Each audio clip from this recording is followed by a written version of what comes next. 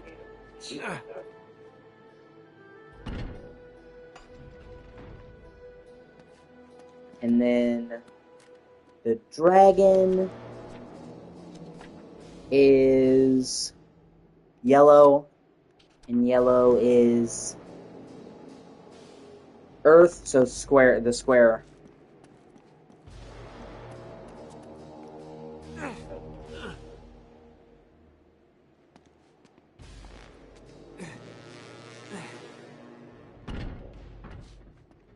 Okay, then I guess it's the other one then. Process of elimination.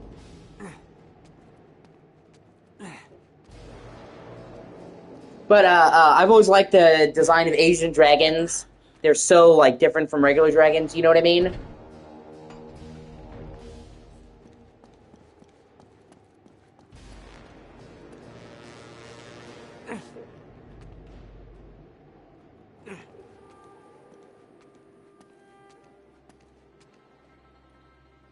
Where they're like very angular and serpentine, and they have very tiny legs.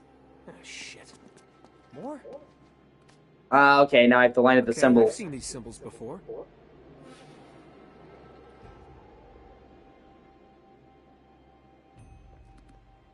Okay, air. Okay, let me see. Air is... I'm gonna assume that... Okay.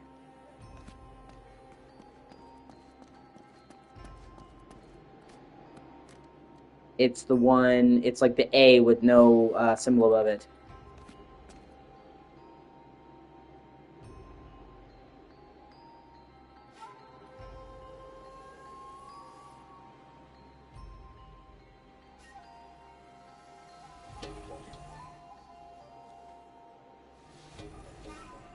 That one.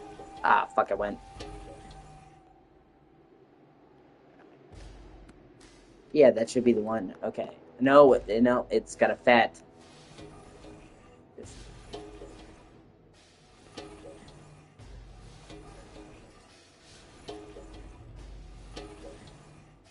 There we go. Each one is matched with a color, just like the creatures. And then...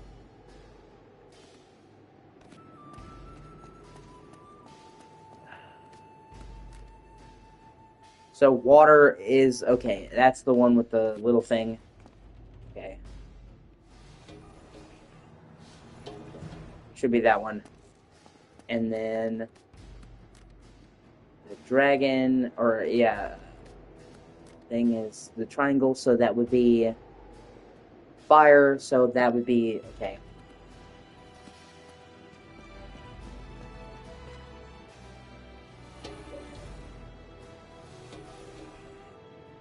I think that one? Yeah, okay. It's kind of confusing because they all look kind of like A's. Like different variations of A. And then that one is... The square is... Earth. So... Yeah. Well, because you have to understand, man. First of all, it's good to see you, 83. Second of all, the things back then were meant to last. These things are not meant to last. The things that we make in the modern world are meant to be replaced. It's a whole thing you can look up called forced obsolescence. My dad explained it to me. Where back in the day, even so far as like 50s, 60s, 70s, they had quality goods that lasted longer. But they realized if we sell somebody a product and it only lasts, it lasts them their whole life, then we're fucked.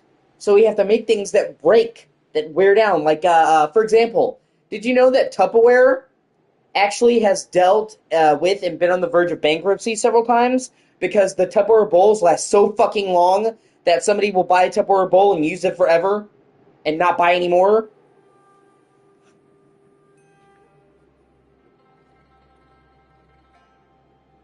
So it does create an interesting conundrum. You do want to make quality goods, or you should, but at the same time I understand where it's like if you make too high quality goods, you're kind of fucked. Like Tupperware basically made stuff that's so good it put them out of business. But yeah, these temples and shit were made uh, awesomely. And then for some other things, uh, yes. Yeah, right? It seems counterintuitive, right? Like, oh, if I make a great product that lasts, my customers will be happy. And then they won't buy anything else, and I'm fucked. So it's finding a happy balance. Uh, but some of it isn't even stuff that's meant to last. Some of it is due to, unfortunately, other circumstances. For example, there's a lot more, like, if you go to Europe or the UK or places like that, there's a lot more old architecture remaining than, say, America. But that's not necessarily because the stuff wasn't built to last. It's because America, the USA, has a tendency of removing old buildings to make ways for new ones. Yeah, if only. To make ways for new ones.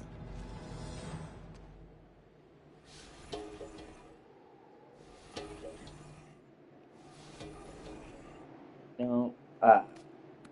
So we would have a lot more colonial architecture if we didn't remove it to put what we have now. You know what I'm saying? Like, Manhattan used to be colonial, and then we took all that down to build the skyscrapers that we now know of it.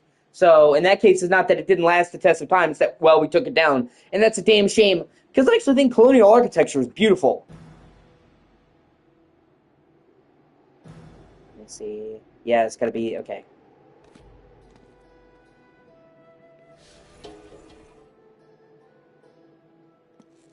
Yeah.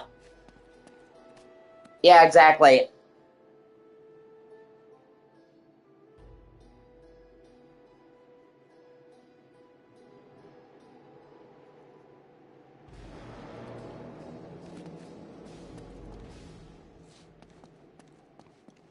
Okay, well, I thought that would be it. Let me see. And check. So the square is Earth. Wouldn't that be the yellow one? You think it would be, because it matches the color. Okay, so that should be correct. Just gotta make sure I'm getting them all right. And that's triangle, so that's fire. Yep, and so that's red, and that's the. That should be right. Yeah. Yeah, I do too. Thankfully, it's not all gone. Uh, that's the dragon is. Hold on, let me see. The dragon is associated with water, so it's water. So that blue, yeah, that should be right. Honestly, most of them look right compared to the thing. Let me see. Hold on, maybe it's this one. That's air. Air is green, but yeah, then it should be right.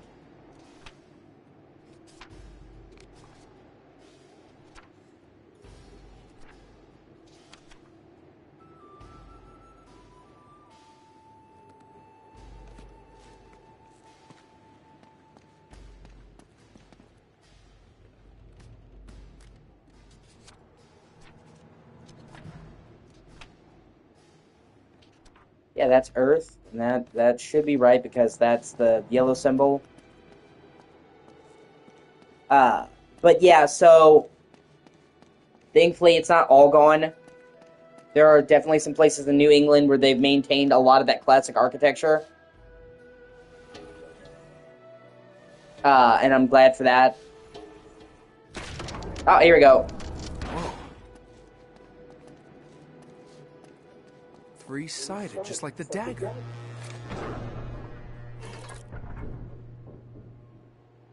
Well, well, well, what have we here?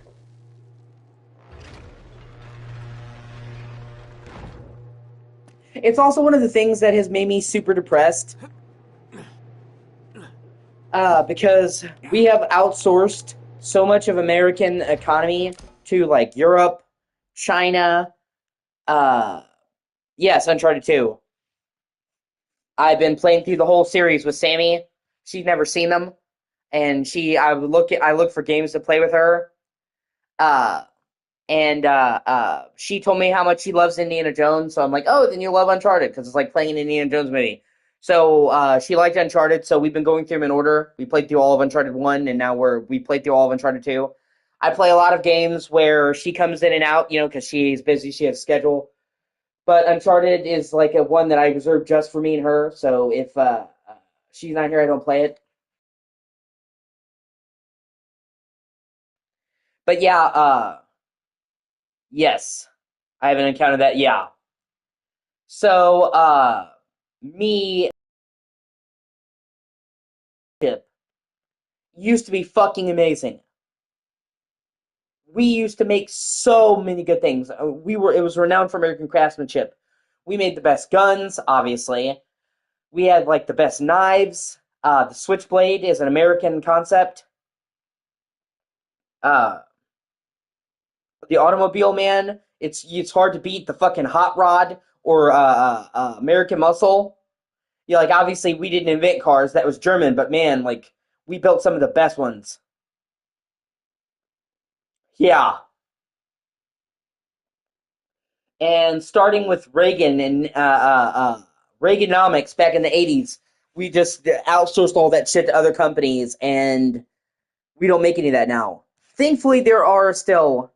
You think Greece has the best history? Well, that's a very broad thing to say. Nicholas, it's good to see you again. Greece has a lot of great history because it's got the Persian, not the Persian, I'm sorry, the Greek pantheon. It's got the Polynesian War between Sparta and Athens and all kinds of stuff, but there's lots of very rich history. Uh, but it does have good history, but it's open for debate, which you like more. But yeah, that's what I'm saying. Uh, uh, Man, like the American muscle cars are so fucking great. Chevy Camaro, uh, fucking the hot rod with the engine coming out of the front, the fucking Corvette Stingray. Uh, like it's iconic, and thankfully there are still some companies that do predominantly. Harley Davidson motorcycles have always been made in America. They did not outsource, and even to this day, if you get a Harley Davidson, props to Harley Davidson for not selling out and exporting to fucking China. And honestly, it kind of worries me how much we rely on, say, China, because the thing about China is China's a super communist country, and they kind of only care about China. It's not just like, well, China doesn't care about America. China doesn't really care about anyone that's not China.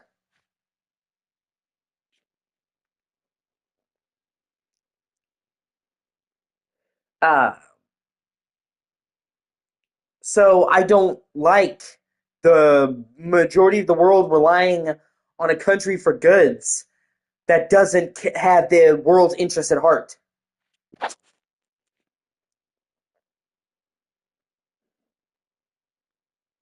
Yeah, yeah, that's true. That is true. Ah, gotcha. Elena, can you hear me? Yeah. I think I just found the secret entrance. Really? Yeah. You see the base You never told me where you're from, Nicholas, so I don't know what you mean.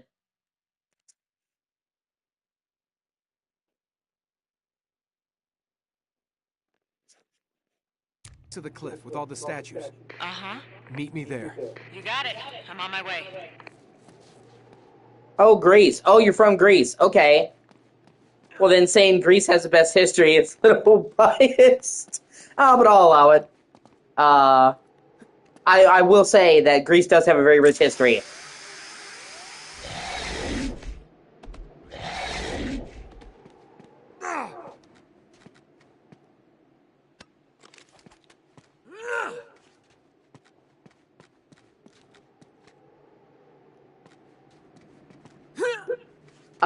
If I had to tell you some of my favorite periods in history, Uh, there's supposed to be a treasure around here. If I tell you some of my favorite periods in history, obviously, getting it biased, I do like American history. And while you may say that is a bit biased, I will also say, however, oh fuck, there it is. I will also say, however, that I think that the thing about American history that makes it great is the sheer amount of progress that America has made in under 300 years is fucking bonkers. Like, if you look at any other nation, any other country, we have made so much progress despite having been around for a fraction of the time. UK has been around over 1,000 years. Many countries in Europe have been around over a millennium. In America, in terms of like the world scale, we're actually a super young country. And yet, like, look at all the shit we've done, all the different periods in our history, man. The Wild West, the Revolutionary Era, fucking the 30s, 40s, 50s, 60s. Like, that is what's so interesting about uh, American history, because you look at other countries' history, and they'll have been around for a millennium, but their periods will be centuries, whereas American periods will be decades. We have more history in a lot of American history than many other countries did in 1,000 years in the preceding thing. So while I'm a bit biased there, I do think I have a solid case. But besides that, getting my bias, history of my country, I also really like medieval.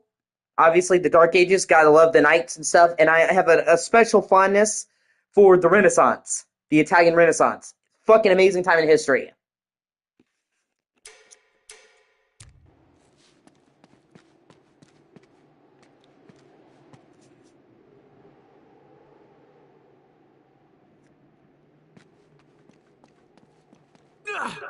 I My grandma was really into history, and she passed that love down to my dad. And my dad actually wanted to be a history teacher, and he actually at the last minute, he actually had enough credits to become a history teacher. Like, he just decided at the last second that he would rather join the military. But he technically was fully could have been a history teacher, like literally had the credentials to be like a college history teacher, which is not easy. So in my family, we have a long-standing love of history, and that was passed down to me from my mom, from my dad and my grandma. So I have a long-standing interest in history, pretty much have my whole life. So I've done a lot of research, and I know a lot about history of all different periods.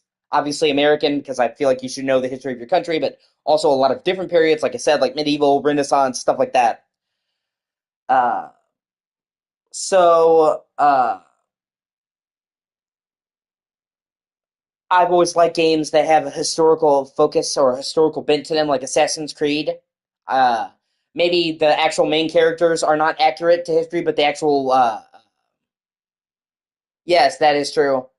Although I would also make the case, Samantha, that U.S. and Canada are a large part of the reason why that we people were able to trade. You know what I mean? We built the railroads that the rest of the world copied. That we were the first person to build railroads going across the country to connect these places to make the trade possible. You know what I mean? So we benefited from it, but we also helped create those connections. But it wasn't just us, of course. But yeah, America, Canada played a large part. Like I said, the transatlantic railroad was such a big deal. Where, hey, instead of it taking you months, maybe a year to get from the East Coast to the West Coast, you can go there in like 2 weeks on a train, 3 days. And then all of a sudden you have people being able to ship goods on the train. And now we can have shit going from the West Coast to the East Coast. Whereas before we just had to send people out in the wilderness and I hope you come back. But yeah, so like the actual characters of Assassin's Creed are fictional.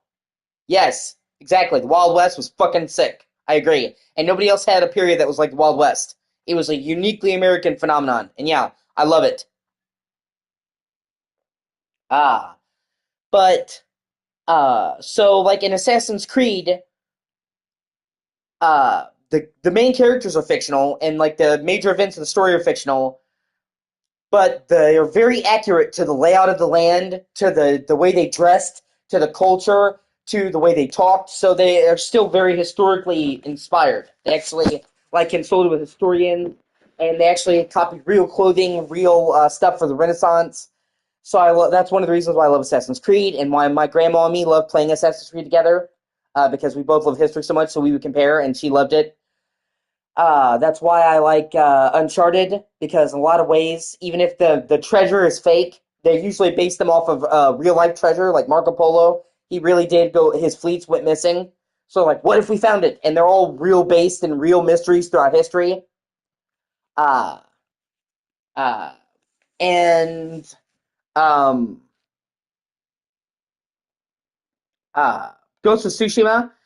Jin is obviously fictional and Koden Khan, but the layout of the island, the culture, and the Mongol invasion was real.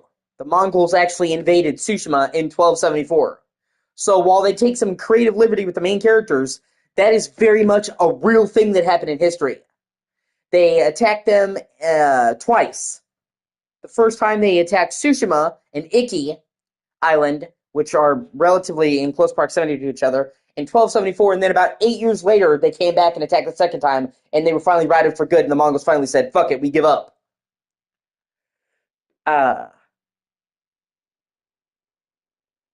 But it's still very much rooted in history, with the layout of the island, the culture, the clothing, so it has a historical bent. Uh,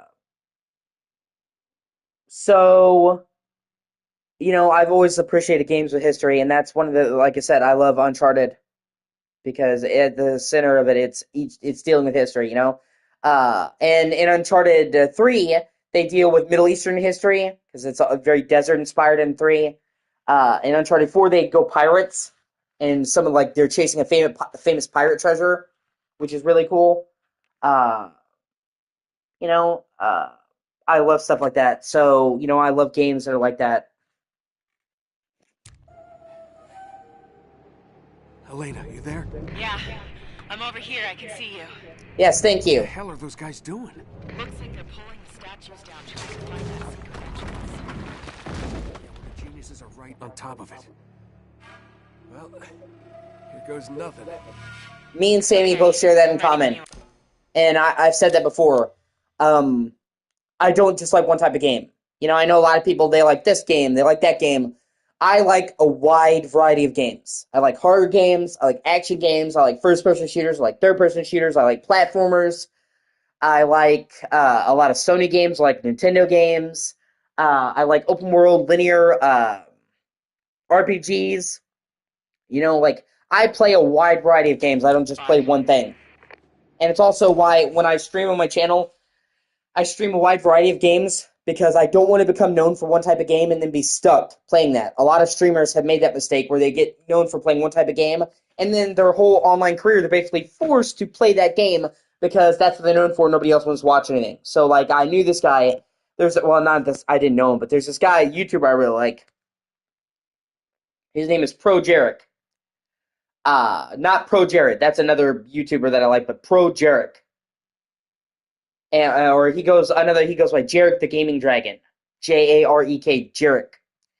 And he's a really cool dude. And he does a lot of great videos about FPS games throughout history. 90s boomer shooters, all that. He's played military shooters. But he became, so known for doing FPS games that whenever he tried to do other games, because, he would, try to do other games he was into, nobody would watch those videos. And he even complained about it, and it basically forced him into only doing one genre of games. And I'm really worried about that happening to me, because I would get so fucking bored if I only played one genre of games all the time. And that's why I keep it up. That's why I have the system that I have. I have a roster of games. So I'll pick 10 games, 20 games, however many games. Excuse me. And then I will cycle through them. So I will have variety, but I will still make progress on the list. So I'll play Uncharted with Sammy for a while. Then I'll go and play something else. But then I'll circle back around to Uncharted and finish it. So even though I'm getting variety and playing different types of games, I'm still making progress on the list. It's like a revolving chamber. And that way, I don't get pinned down to one franchise, one type of game. Because the goal, if you want to last on YouTube, which I'm here for the long run, you have to get people to watch for you. If somebody just watches for that one game, then if that game ever becomes unpopular, well, fuck. Same thing that happened with Ninja. He basically became known for Fortnite, and nobody else really wants to watch his shit that's not Fortnite. So he's basically pigeonholed into that. Yes, exactly. Getting typecast is a slow death sentence. Same thing with actors. Actors get known for playing one type of role, and then that's what they do, and it's really hard for them to break out of that.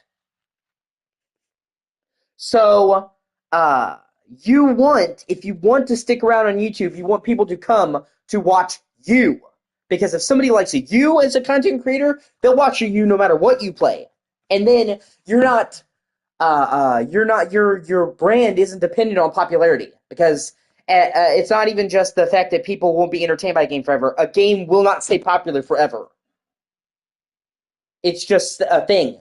Or it maybe even sometimes it'll wax and wane. A game will be popular, then it will fade, then it'll have resurgence of popularity. Like Call of Duty. Call of Duty is still popular-ish. It's not like nobody cares about it anymore.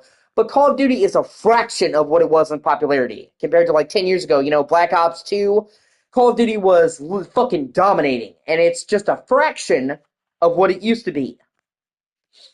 And other games have completely fallen off, like Guitar Hero. I remember when Guitar Hero and Rock Band, they were fucking everywhere, man. You couldn't go anywhere without running into another Guitar Hero Rock Band game. People were going fucking crazy over them. Everybody, oh, you have Guitar Hero, man? And now, hardly anyone fucking plays them. And you ask a teenager today about Guitar Hero, what? So if you were somebody who was a streamer who did Guitar Hero, well, now you're shit out of luck. Even Fortnite has stayed popular for a while. It could have been the flavor of the month. 2017 is when it took off. But it won't stay popular forever. So all these people, yeah, exactly. All these people who built the brand off of Fortnite, there's so many, eventually Fortnite won't be popular. And then they'll be fucked. Or maybe if they're lucky, they'll get into another game. But that's like you roll the dice. And I don't want to be in that position. But like the people who stick around are the people who are known for their brand. Like the Angry Video Game Nerd. I love the Angry Video Game Nerd. Well, his classic shit. He's been around 20 plus years. Had staying power way longer than most people. PewDiePie. I'm not a huge fan of PewDiePie because he's kind of like one of those streamers who's like, he gets loud, and that's his idea of being funny is loud, and I get loud, but I don't think that any of himself is funny. He's like, PewDiePie! He's a cool dude. I don't dislike him as a person, but I'm not into that type of like content. But people like PewDiePie. The people that like PewDiePie like it for PewDiePie, so he's played so many different type games. He started out playing like Amnesia and horror games, but he basically played everything across the sun because people come to watch fucking PewDiePie.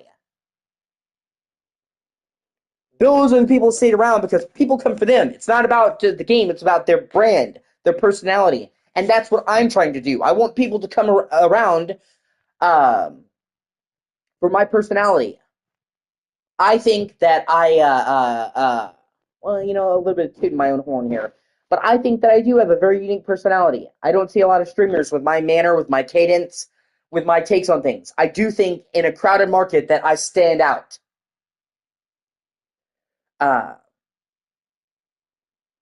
And I think that is one of the things that I have to my benefit. One of the major things I have to my benefit. I'm not like other people in the way that I talk, in how I play games, how I relate to games. I've never seen another streamer quite like me. And in order to stand out, in order to make it, you do need to stand out. In a market like streaming, where everybody wants to be the next PewDiePie, you know what I mean, like a similar big figure, you do need to stand out to make it. And I think that I do.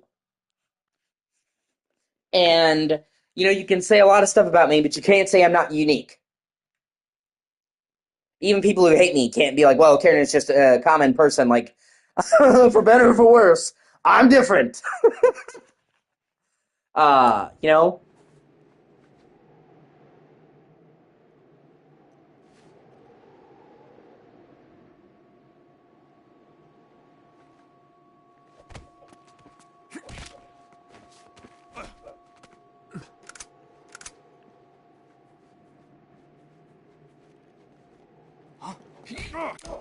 come on, he turned around right at the last second. Fuck me. Well, yeah. Well, I appreciate the vote of confidence, Nicholas.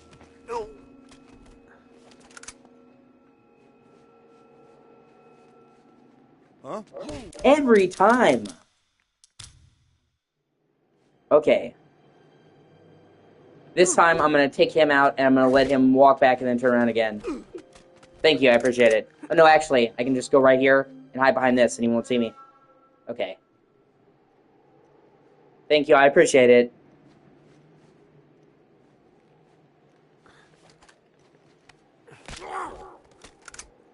And you know, okay, here's another thing, and it's a bit of a rant, but forgive me. I am not looking to be an influencer. Uh, and I reject the term influencer because I firmly, firmly believe that people should think for themselves. That so many problems in the world would be not be an issue if people could think more for themselves instead of expecting somebody else to lead them. Lead yourself. And if you could take my belief system and you could collate it down into anything, it would be American individualism. It used to be where it's like you're or American exceptionalism, where you be the best you can be. And if we're all being the best that we can all be, then, rising tide raises all ships. But that's the thing, like, back in the 50s, the 60s, when America was at its peak, the United States was at its peak, uh, they encouraged you to be as strong as you could be. We could all be awesome together. Uh, and that's what I believe, that everybody should be working on themselves to make themselves the best they can be. But they should be doing it themselves. You shouldn't look to somebody else to tell you how to live your life. And I don't like it when people do that. So many people are so willing, way too willing, to surrender their personal freedoms and let other people think for them. Uh, to quote a game that I really like, BioShock, a slave obeys, a man chooses. So I believe in people thinking for themselves. Well, yeah. Uh, I believe in people thinking for themselves. And I feel like every time you get a large amount of people together and they are letting somebody else lead them around, stupidity ensues.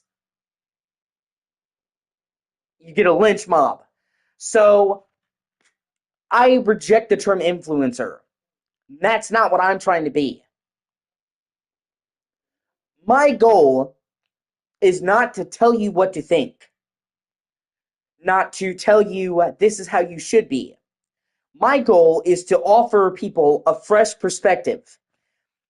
I see things in a unique way. And I have had a lot of people tell me, I was like, wow, I never thought about it that way. I will bring up a book or a movie or a game, and people will be like, oh man, that's like, I've never heard somebody that perspective. That's like a new approach. And even if they don't agree with me, it's broadening their horizons. So I'm not necessarily wanting to influence people and this is what you should think and copy me. A lot of people who stream and do that want people to copy them and all that shit. Like, they want a cult of personality. What I want is to show people the unique way that I see things. Not necessarily so that they copy me, but because when you see a broader perspective, you can make better decisions and be more informed. Like, uh, how can you understand something? How can you understand your opponent if you don't understand them? Like, when you have a broader range of perspective, you can make a more informed choice. So that is something that I've always been gifted with. I see things in a unique way. Maybe it's because I'm autistic. Maybe my mom dropped me on my head at birth. Who knows? But I have always seen things a different way than other people. And by sharing that, I can. I don't intend to make people say, "Oh, you're right. I agree with you," but I can broaden people's perspective and be like, "You know what? I never thought of that." And then they uh have a wider range of perspective. So that's what I was saying. Tangent, whatever. That's why I reject the term influencer. I don't want to be an influencer. I want to be uh maybe somebody that somebody looks up to, because that's nice, but not somebody who tells people what to think. Like if somebody says, "Hey, I really love your streams," that's a super big compliment to me. Or I've had people come in my streams and they tell me like, "You helped me get through the day." That's like the biggest compliment in the world to me. Because it's like that's the goal that I'm going for. Is I want to have like a safe place where people can come and have a good time. Where like somebody has a shitty day, I don't want to add to their shitty day. I want them to be like have a good time in my chat, and just for a little bit, they're not thinking about their shitty day. And then in that way, I have maybe helped people have a better day, and maybe just maybe help make the world a better place just by doing what doing what I love in the process. That's the goal. Uh, so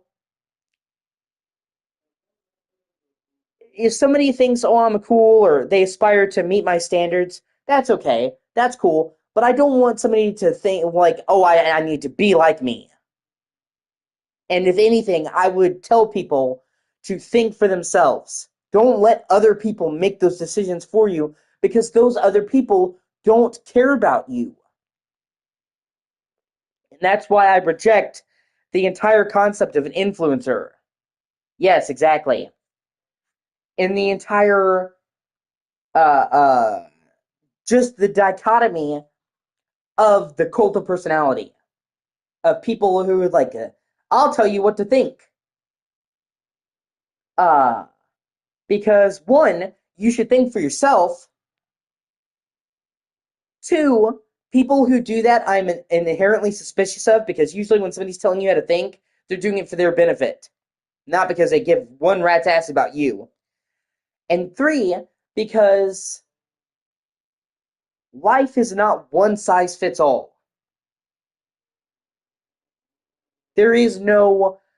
Everybody is always trying to sell you the key to happiness. And the truth of it is, and I know it's frustrating, there are no easy answers. I wish that it was as simple as saying that you do this and you will have a great life. You do this and you'll be happy. But that's not how it is. That's not how it works. That's not how it's ever worked. The thing that makes me happy might make you fucking miserable. There's no one size fits all solution to life and happiness.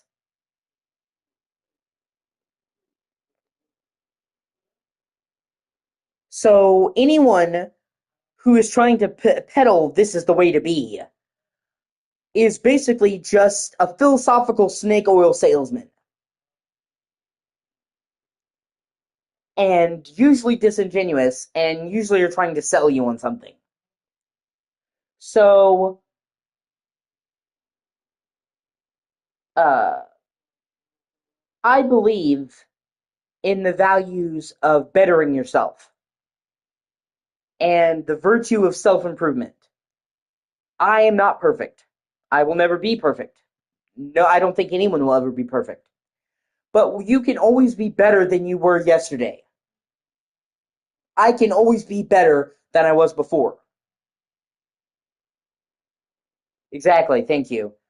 Uh, so that I am constantly trying to improve myself. Like I said, you can never be perfect, but you can always be better. You make a mistake, and if you're smart about it, you learn from it and you do better next time. You can't expect not to make a mistake. You can't expect not to fuck up. But what you can do is learn from it. There are some people who, unfortunately, will never learn from their mistakes.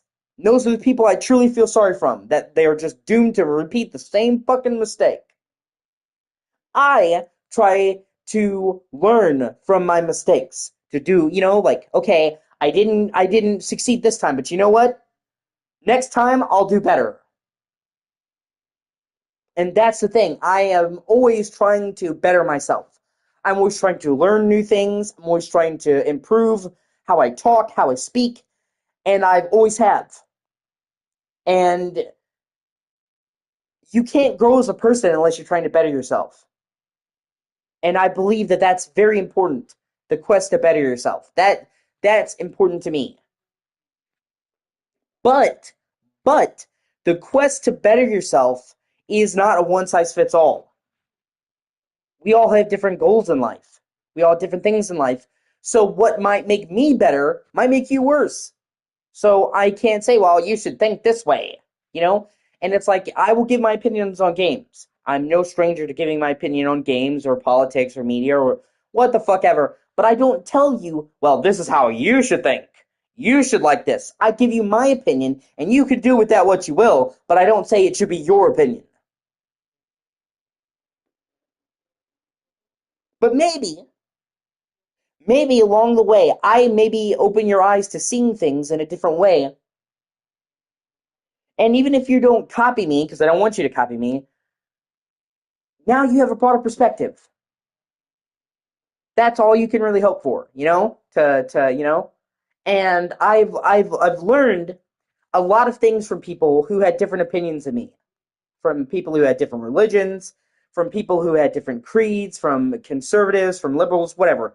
Just by talking to other people, even if you don't share their opinion, you can learn from them. And that's why I've talked about before that I think one of the things that is killing our society is that people no longer agree to disagree. It's, you have to think like I think, or I don't want to be around you. I have friends who are super Christian. I am very anti-organized religion. We're still friends. I am very anti-Trump. I have friends that like Trump. Just because we don't see eye to eye on everything doesn't mean that I can't be friends with somebody. And it is that mentality where you have to think like me or fuck you that is killing this country. And it's not just on the left or the right. It's everywhere. And it's not just, like I said, it's not just in America. It's everywhere. It's, oh, if you don't agree with me, fuck you. I'm not going to talk to you. You got to think just like me. And what you do when that happens is it kills culture. It kills uniqueness. Why would you ever want everything to be the same? Where is the beauty in that? Imagine if we didn't have all these different cultures. If everything was the same. That would be fucking boring. Like we have a European culture, American culture. Imagine if there was just one culture and everything was all the same. That would suck. And that is what I believe made America great, was that we were the melting pot. We had, some people like to joke and say that English people don't have culture. We just take culture from everybody else. But that's not what it was. What America did, what America excelled at, was being a melting pot. And I mean that in the best thing. People from all over the world would come here to America and they would share culture. They would share an understanding. And because they shared that, America became this incredibly interesting tapestry of all this. You have the Spanish districts. You have Chinatowns in the major cities. You know what I mean? Like Asian districts. Like San Francisco has a really prominent Asian district. And all of these things come together to make America this rich tapestry of all these different cultures. And I think that is where America excelled, because we were a land of immigrants where everybody meshed and swapped stuff. And that's how you got like Cajun, where it's like, hey, we're going to take English, and we're going to take some French, and we're going to take some Spanish, and we're just going to fucking throw that in there. Creole, man. The Nolans accent and shit. We're going to take Mexican food that has predominantly been from Latin people, and we're going to spread that shit around. We're going to share the culture. And that's why, like, it really upsets me when you see, like, cultural appropriation. I hate that. I fucking hate that term. Okay, culture should be shared. And it's like, well, this is a black style, this is a white style. No, okay, it should all be shared. Okay, because they think that, well, if a white person dresses like a black person, uh, thank you. Exactly. Yeah, playing devil's advocate, my mom was like that. Uh, well, a black person shouldn't do this or a white person do that. Stupid. They think that that will keep racial harmony. It won't. What that does do is that divides us, okay? When you say, you're black, so this is this, and you're white, and this is this, you are creating division between people. Whereas when you share culture, the lines between people shrink. So these people think that they're looking out for that. Like, well, you're white, so you should be wearing cornrows or whatever, dreadlocks, which it's actually been like a big deal. Uh, and they think, well, I'm being an advocate. No, what you're doing is you're actually propagating racism. Okay? Because, like, well, this is what a black person wears. Is it? So you decide what a black person wears? You decide what a white person wears? Do you see how that in and of itself is kind of racist? Like, well, you're a black guy, so you need to be wearing dreadlocks, and you're a white guy, so you can't. That doesn't help. That actually makes the problem worse. And I felt like that was what made America great. We had all these fucking different cultures. That shared culture, man. Yeah, I mean, I remember a year ago, 2 years ago, Samantha, Adele got in trouble because in the UK, you guys have a holiday where you celebrate Jamaican culture, and I forget what it's called, but it's a national thing in the UK. And Adele, as part of the holiday, did Jamaican braids and shit, which is part of the holiday, and people were calling out for being racist, and she's like, no, I'm celebrating a national holiday in the UK that's meant to celebrate Jamaican culture, so... But people were getting on her, calling her racist and shit, and it's fucking stupid. Not to mention the fact that half the time, like I said, most of the stuff that they're quoting it's not owned like they think. Like them trying to claim cornrows and braids for the black community is fucking stupid. I'll have to look it up. It's fucking stupid. Uh, the first people who were recorded to have braids were the fucking Norse, the Vikings. So if anybody owned cornrows and braids, it would be Vikings. Scandinavian. Okay, but I don't think anybody should own it. I mean, I'm not a fan of cornrows. I wouldn't put my hair in cornrows, but if you want to, I'm not going to fucking call you out for that.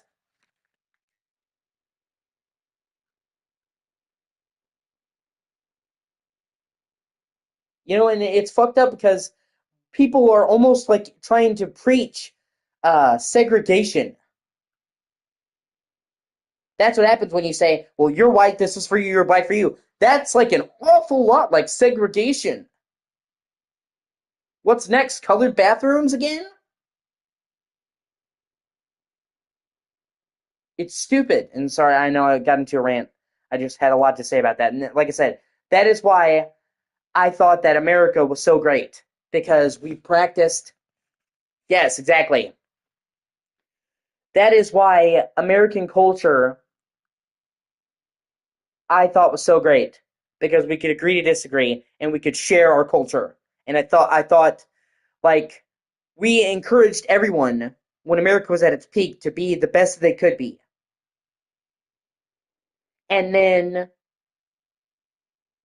share culture. So we embraced our differences. You see what I'm saying? And it made us richer for it. Because all races are created equal. All cultures are created equal, but all cultures are not the same. Is a black person just as good as a white person? Yes. Will a white person have the same culture as a black person? Most likely no. So, don't say, well, I'm superior, you're superior.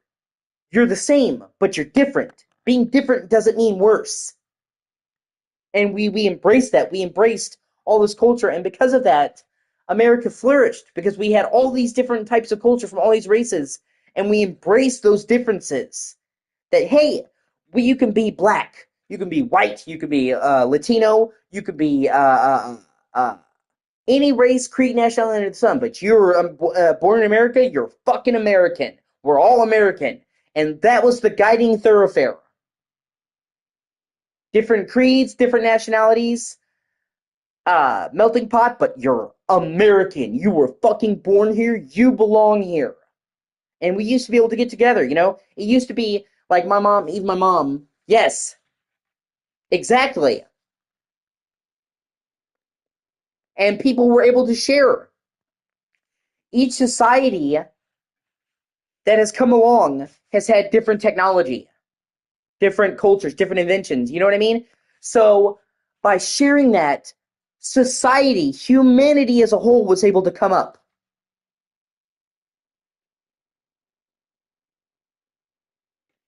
So we were able to learn and take all this cool stuff, you know, like Italy. Italy is basically the ones who made wine what it is. They had vineyards. And pretty much all the wine that you see now is basically derived from Italian vineyards. They could be like, well, we're going to guard it, but they spread that knowledge, and now everywhere around the world, there's vineyards. But if they had just been, well, we created this process, fuck you, it's for Italians, the rest of the world wouldn't have wine. But they shared it, so everybody has wine. Everybody gets that. Uh, uh, and just so on and so forth. So we shared our advancements and pulled it together, and so we rose. Rising tide raises all ships. We rose.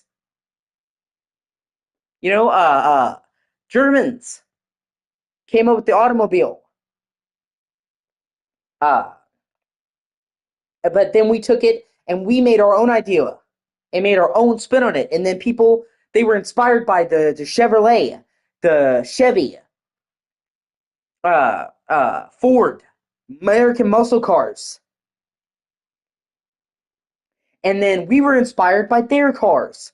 And we leapfrogged on each other. And so society as a whole grew because we shared all of our stuff. And if all these people had isolated themselves and they had kept their inventions, their ideas to themselves, humanity would not be where it is now. We advanced so much quicker because we all shared. So if one race, one creed benefited, we all benefited. And that's how America was great, because we took all these things from all these people and we put it together, and we were more than the sum of our parts. We were greater than the sum of our whole. Exactly. Thank you. Exactly.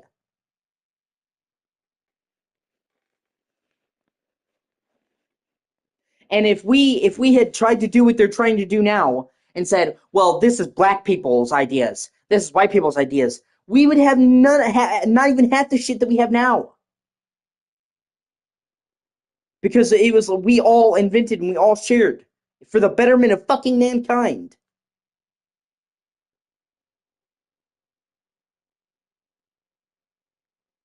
You know, and it used to be a thing, like even when my mom was a kid or growing up, you know, where it's like my mom would always tell me that they had three principles when she was a kid. Don't talk about politics with a company, don't talk about religion, don't talk about money. And because they would not talk about those things in polite company, you get along with anyone. Those are the things that divide people. So people from these backgrounds, they could come and hang out because it didn't fucking matter. And now, yes, exactly. Uh, so now, uh, we say, oh, if you don't believe what I believe, if you don't do as I do, well, then fuck you. Yes, exactly. Exactly. Do you see what I mean? So that is the sharing of culture. And these people that are saying cultural appropriation, thinking, uh, yes, these people thinking that they're sticking up for minorities are actually making the problem worse. They're basically preaching segregation 2.0 or segregation 2, electric boogaloo. Culture should be shared. Like, you know, like, the fact that, like, if they see a white person with dreadlocks, they'll hassle them. It's like, that person is just minding their fucking business. Why don't you do the same, brah? If that person has a fucking haircut, and they're not bothering you, leave them alone.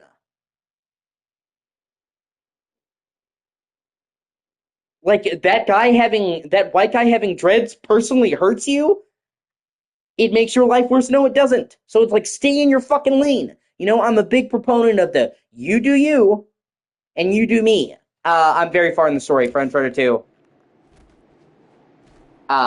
Chapter 23, 24, somewhere around there, very close to the end.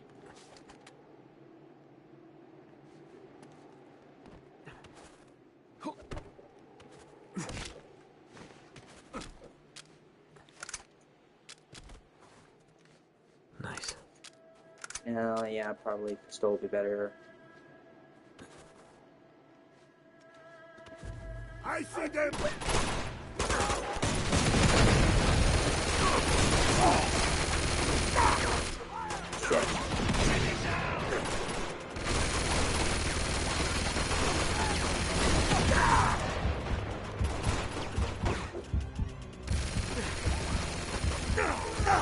Yeah. But sorry, I know I go on a tangent. I just wanted to explain what I loved about America and what I feel like we've lost, what I feel like the world has lost. I honestly feel like the inability to agree to disagree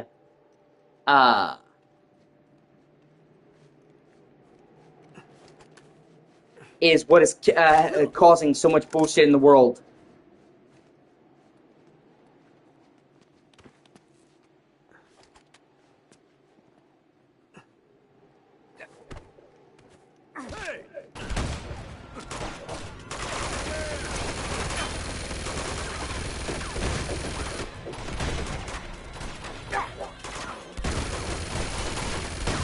You know, we used to celebrate our differences.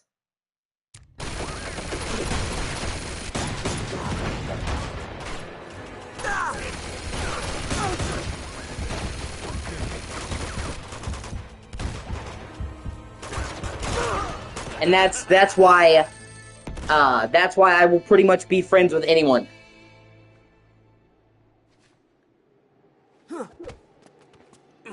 I don't care what your race is, your creed, your sexuality. If you're good to me, I'll be good to you.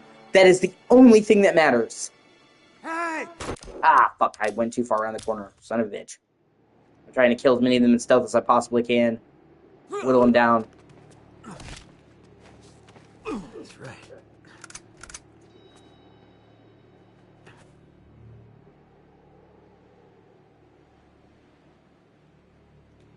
Look at the strut he's got going on. He's so happy. What are you happy about, bro?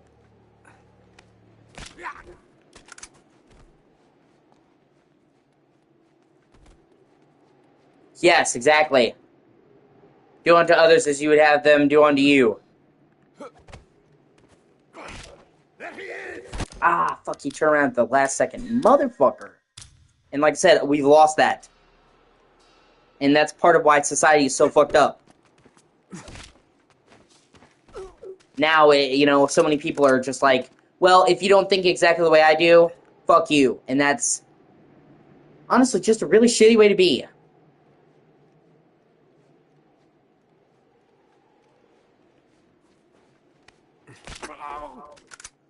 You know, I'm not into religion, organized religion. I have friends who are, like, very Catholic.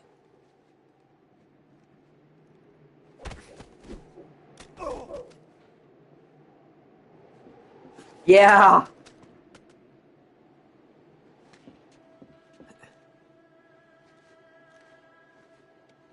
I'm not big on Trump, but I have friends who are very conservative and are into Trump. A lot of people be like, oh, you don't agree with me? Well, fuck you. And I've never been like that.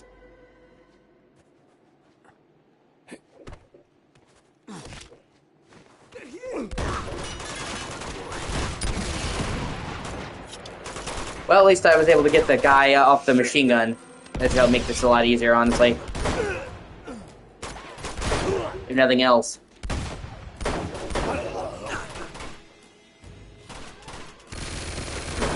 Oh, and then another guy got up there. Motherfucker!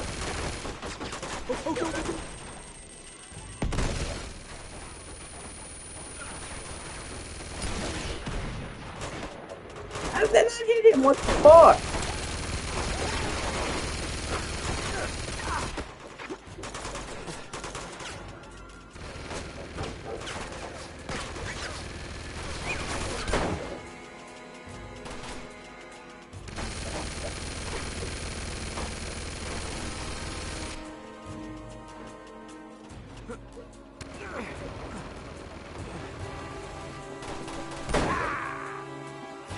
That's why I think it's funny.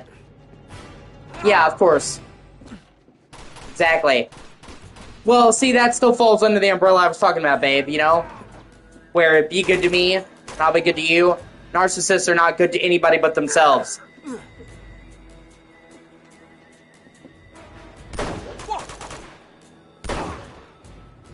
Oh, shit.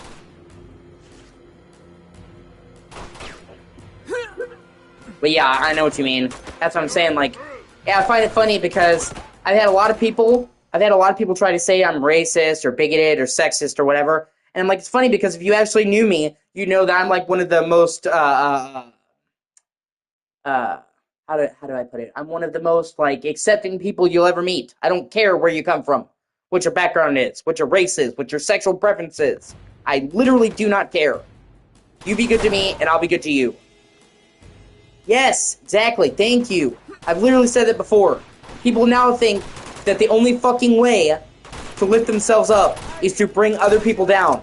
And it's a fucking shame. I've literally said that before. People think the only way to get ahead is to push somebody else down. And that's not true. There's room up there for everybody. It used to be that somebody would get up and they would lift a hand and they would lift other people up. Now it's, I'm going to push your head down.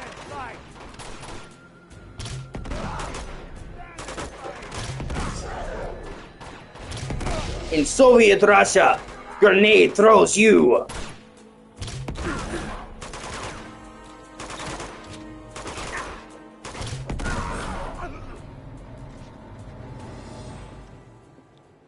Wait, so where's the secret entrance?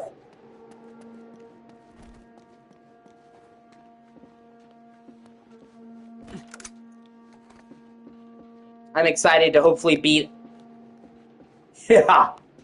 I'm excited to hopefully beat Uncharted 2 today and then start Uncharted 3. I think Uncharted 3 is actually kind of underrated and underappreciated, and I really like it. A lot of people came out and they're like, Uncharted 3 is good, but it just doesn't feel as good as 2, and kind of shit on it at launch, and I actually really love Uncharted 3. I actually like it better than 2.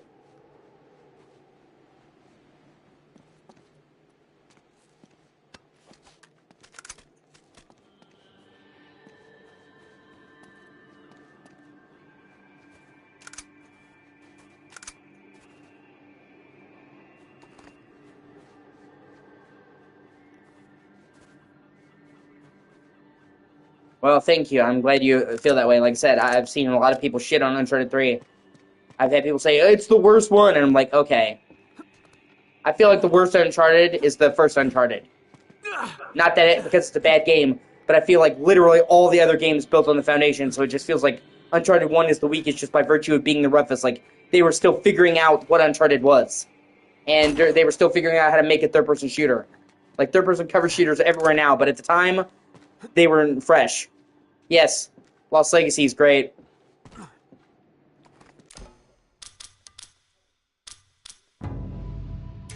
I like the whole series, honestly. I even have the Golden Abyss on Vita.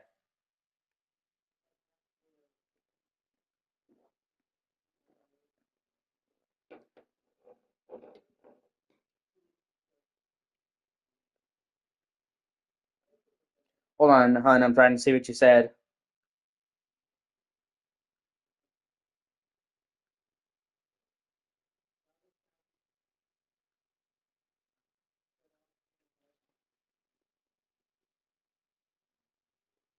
Yeah. A guy was trying to troll me in a Crash Bandicoot stream, and I kept talking to Sammy, That's her nickname. Her real name is Samantha, but she goes by Sammy. And this guy thought it was a guy's name, even though like he could have looked and seen her picture is literally a woman, but whatever. So he's like, "What are you saying, Sammy? That's a guy?" Like he was trying to say, "Oh, you're gay." And I said, "Okay, first of all, uh, Sammy is short for Samantha, so it's a girl." And I said, second of all, it's 2025, so even if I was gay, what the fuck do you care? I'll suck as much dick as like. uh.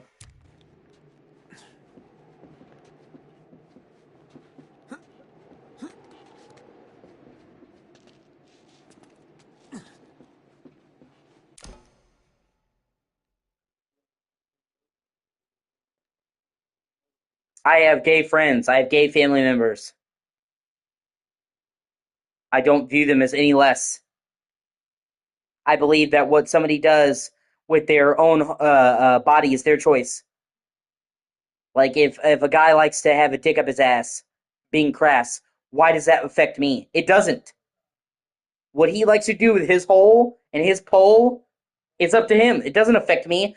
Well, I just can't rest easy at night, Susan, because two states over, a guy is getting raw dogged. That goes back to what I said. Live in your own lane. Like, oh my God, somebody else, two girls in another state are eating each other out. How will I ever live with myself? It doesn't affect you. Shut the fuck up. You do you, and I'll do me. That's my golden rule. You do you.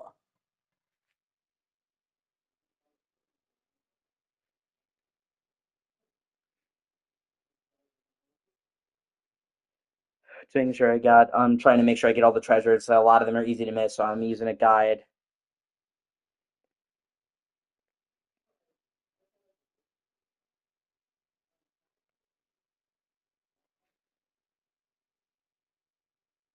You have the right to think however you want to think.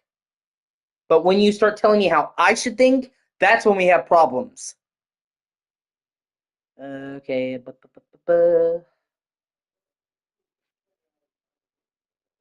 So that's what I'm saying. Like, so what? Like, let's say that you don't approve of gay guys. Okay? That's good for you. So we know you won't take it up the ass. Um, you won't slob on a guy's knob. But why do you care what somebody else is doing? If anything, it's kind of weird that you're sitting there thinking so much about what two dudes are doing. Oh no, it's fine, babe. There's no problem with that. It's not a distraction. I love talking to you. It makes the streams better. You don't have to apologize at all, ever. I love talking to you. I love you, Sammy. Talking to you is the highlight of my day a lot of the time. Never apologize for being you or talking to me. And like I said, for streams, I've had people like, "Oh, did I interrupt you? I'm sorry." And like, no, it's fine. Like it makes for a more interesting stream. I hit the treasure, and I knocked it down, and now I'm trying to find it. And I'm not. So it's kind of weird. Because it was on a statue and I shot it. And I'm looking and I'm not getting the prompt to pick it up. Maybe it's because there's a gun right here, or I don't fucking know. Or I haven't gotten to the right spot, but I'm trying to make sure I get it. And like I said, it was right up here and I know I shot it. Yeah, like I said, I love talking to you. And, I'm a bit biased because you're my fiance, but I honestly think you're one of the smartest people that I know. And you make incredibly intelligent and concise opinions. And I love talking to you. And I could never spend my life with somebody that I thought was fucking dumb. Oh, no, I have to climb up. Okay. So I shot it down. Okay, that's why I couldn't find it. I was like, what the fuck? I could never spend my life with someone saying me that I thought was stupid. Especially not in this day and age. There was a time when there was an excuse for being stupid. Like when knowledge used to be safeguarded and people couldn't read. But nowadays, you literally have the world's largest repository. Oh, thank you. I appreciate that. We now have the world's largest fucking repository of knowledge available to you. at any given moment. The almost everybody in America, even in most third world countries, has access to the internet or any knowledge. So in this current day and age, I don't think there is any excuse for being ignorant at all, ever. And I have no patience for somebody who's too stupid to know better when they could. I'm not talking about people with intellectual disabilities. I'm talking about people who are ignorant, who could know better and don't. I could never date somebody. And I've actually been interested in women, and then I got to talk to them and found out they were fucking stupid, and checked out. I'm like, okay, this is not gonna work out. I can't date somebody that I'm like sitting there listening to you talk. I want to stab a fucking knife in my ear. Like, God, make it stop. So when I first met Sammy, uh,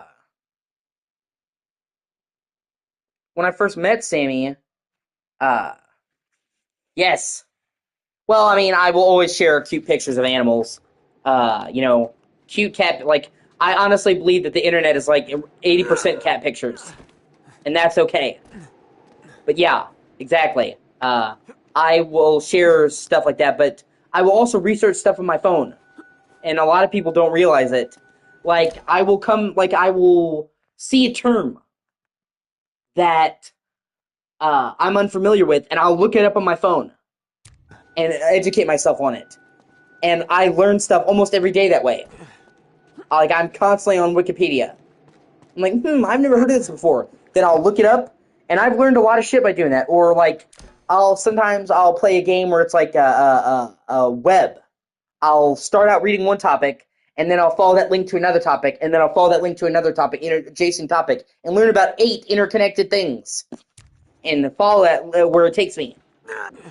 So I'm constantly learning new shit all the time. And that's another way I mean when I'm bettering myself, is I'm learning. I can't know everything, but I can sure try. So yeah, definitely. So like I said, you're a very attractive woman, Sammy. I really do think you're gorgeous. So that definitely drew me to you. But if you had not been as smart, as elegant, as well-spoken, as beautiful on the inside as you are on the outside, I would not love you as much as I did, and I certainly wouldn't be preparing to marry you and spend the rest of my life with you. Your beautiful, beautiful outside, your exterior, got my attention. Your radiant interior kept me. I knew it.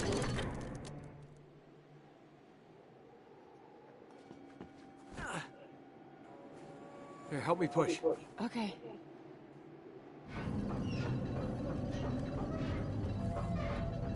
Put your back into it. Nag, nag, nag.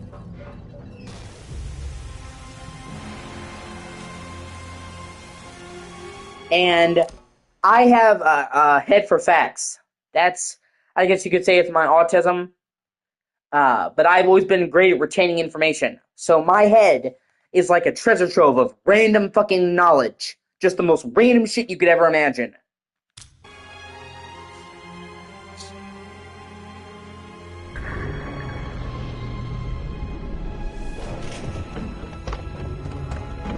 But because of that, I'm actually pretty well cultured.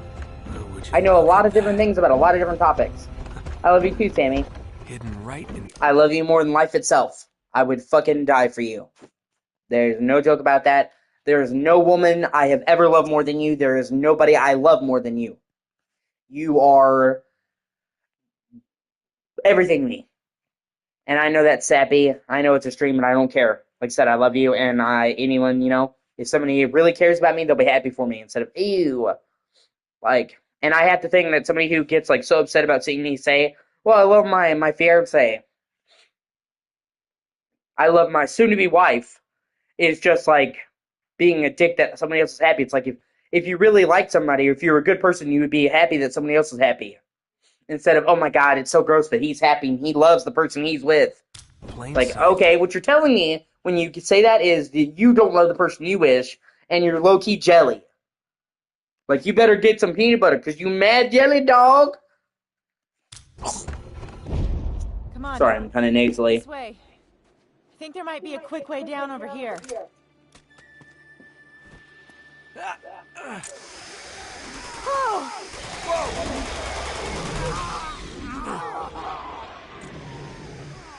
least it's keeping it busy. You see that? Stay back.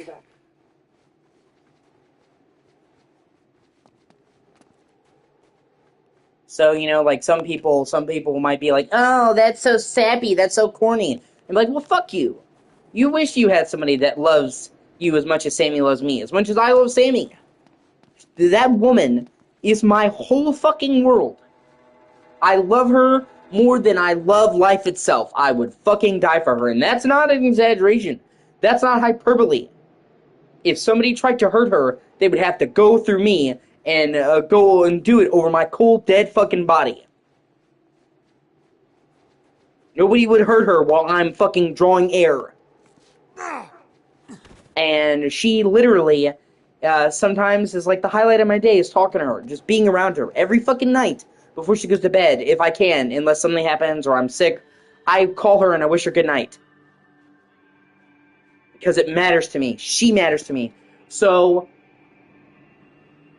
I think a lot of those people are just jealous because they wish somebody loved them as much as we love each other. I want to spend the rest of my life with her. The thought of being with somebody else is wrong. I can't imagine my life without her. And when you find somebody like that, when you find somebody that you're willing to die for, when you find somebody who makes you want to live, who you love so much that the thought of living without them is like the thought of going without air, then you need to grab that person and never let them go and fucking marry them. And that's what I'm gonna do. And if somebody doesn't like that, well, I'm sorry. Fuck you. Well, obviously I'm not talking to you specifically. If somebody really cares about me, they'll be happy that I'm happy and I'll have somebody who loves me and not say, oh, it's corny.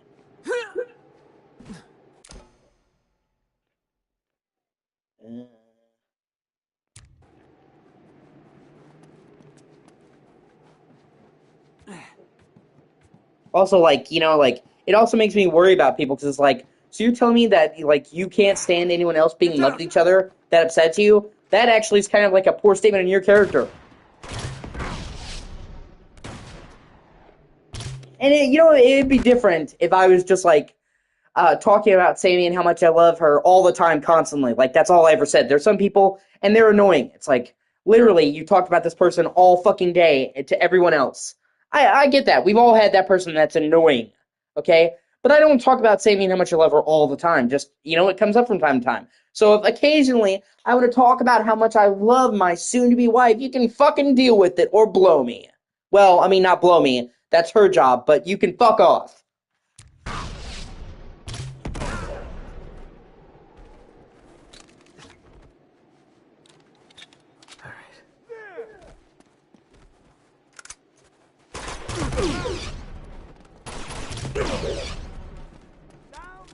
They're rappelling down that wall!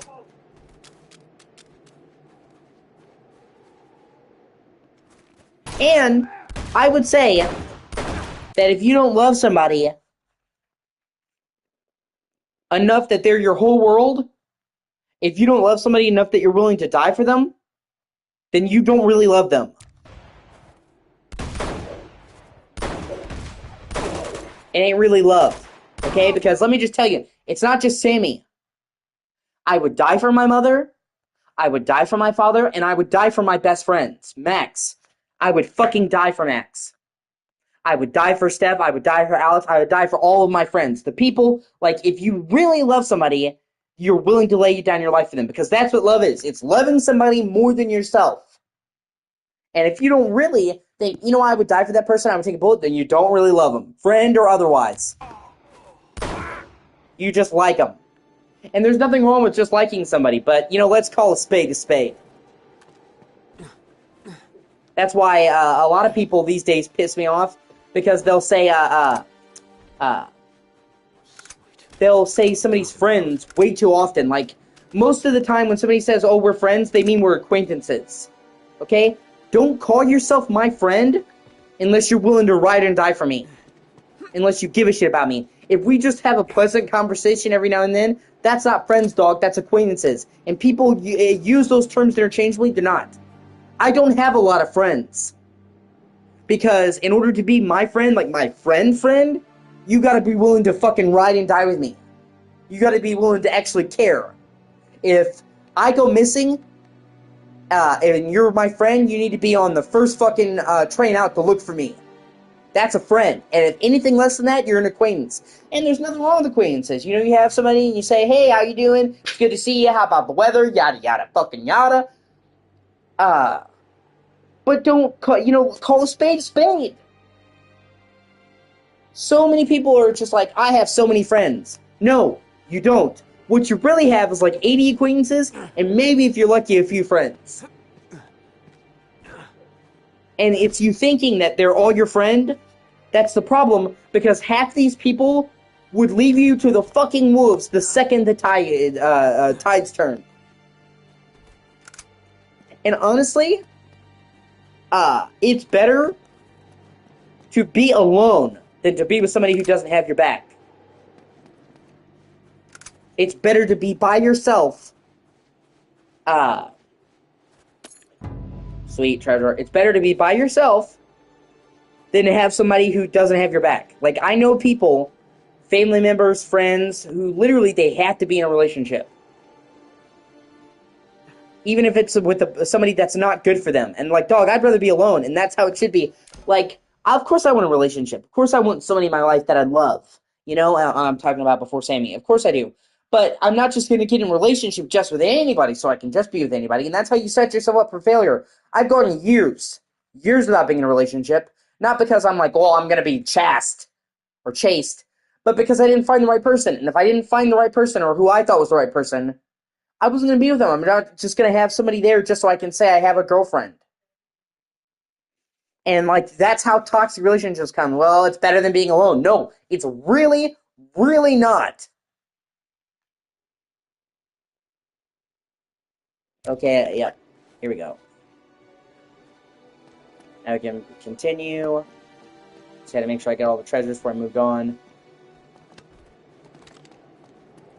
Is this the way out? Okay, no.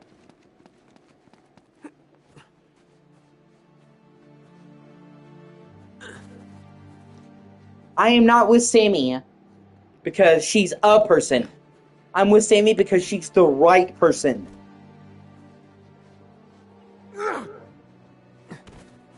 And like I said, I've gone years between relationships.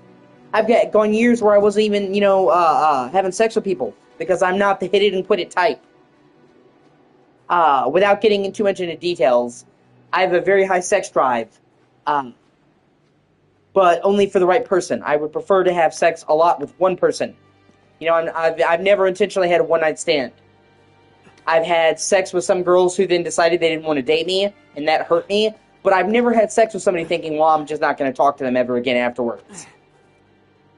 I'm just not into casual sex, I guess, and I'm not, like, trying to be, like, TMI, so I'm trying to watch what I say. I'm just explaining I'm not the, ladies man, Casanova, I need to be having chicks, or just casual fling, or friends with benefits. I'm all, about getting that one person. And if I can't find that person, I'll just go, Han Solo. Oh, I think I have to climb with their rope that they rappel down with. But, if I find it.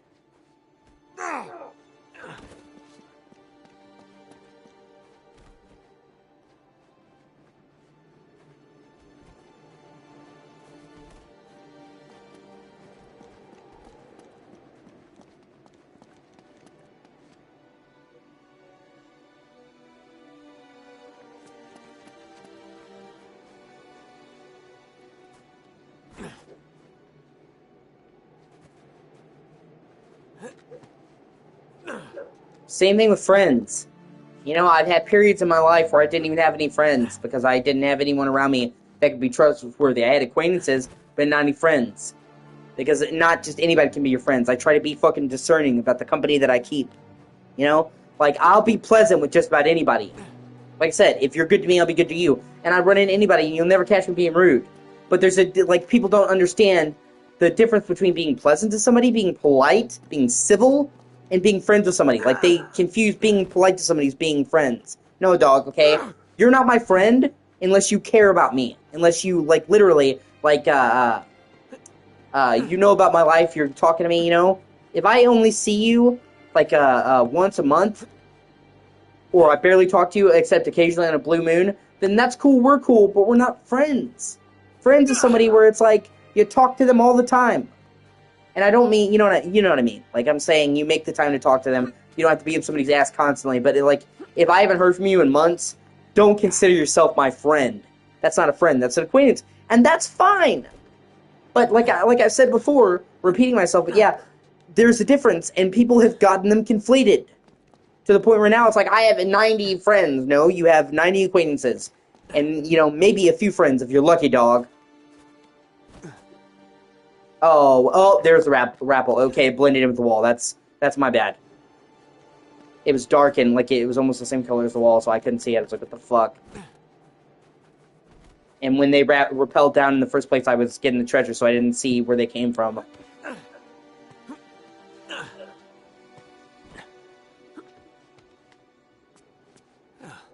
Thanks for the rope, boys.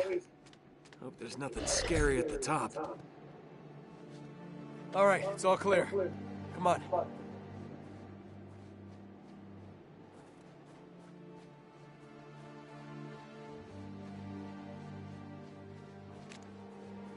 This is really cool, Sammy. I think you'll dig this. This next thing.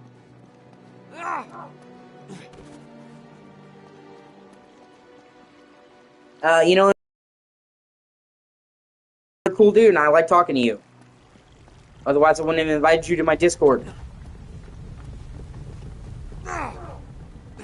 Maybe we're not, ride or die friends yet, but we're getting there. We're getting close, I know it. There's some doors up here. I need your help. Okay. All right. Go.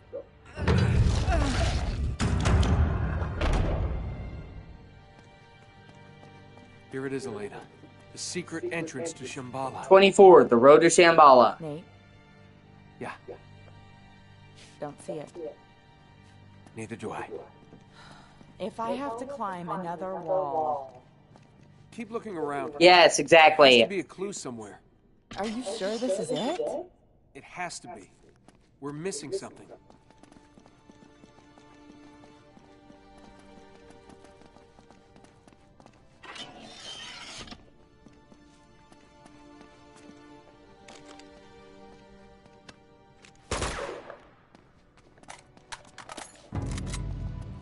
Sweet, well, I found that one really easy.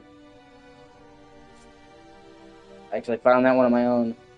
Some of these treasures are really easy to find, and then some of them are a fucking nightmare. I would not have ever found them without a guide. For reals.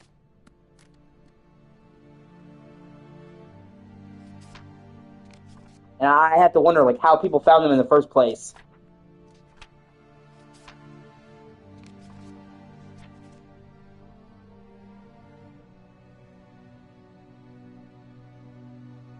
They must have just been, checking every single thing in every place religiously.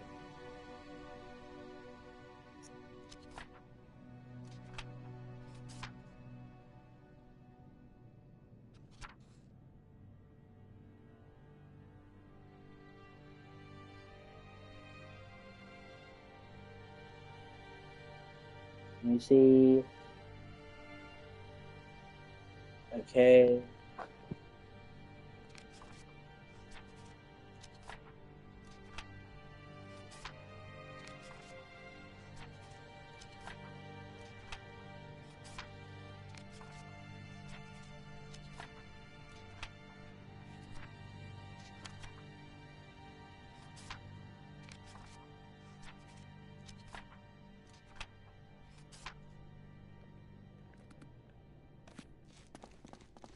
Maybe I have to turn them all down to face away the dagger.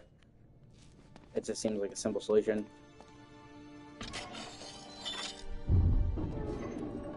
That's it. What? Watch.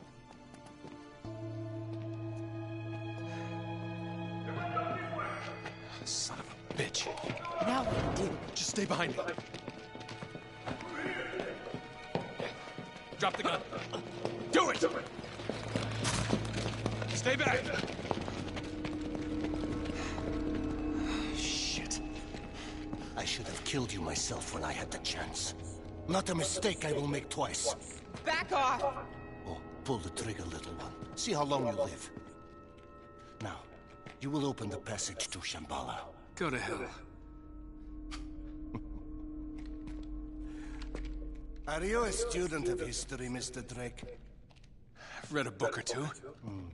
Genghis Khan, Hitler, Stalin, Pol Pot, they were all great men. But do you know why they prevailed? I'm sure you're gonna tell us. Because they had the will to do what other men would not.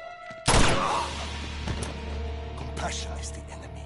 Mercy defeats us. Now, unless you wish to test me still further, you will drop your weapons! Do it. Kick them away. So, you have tested my will.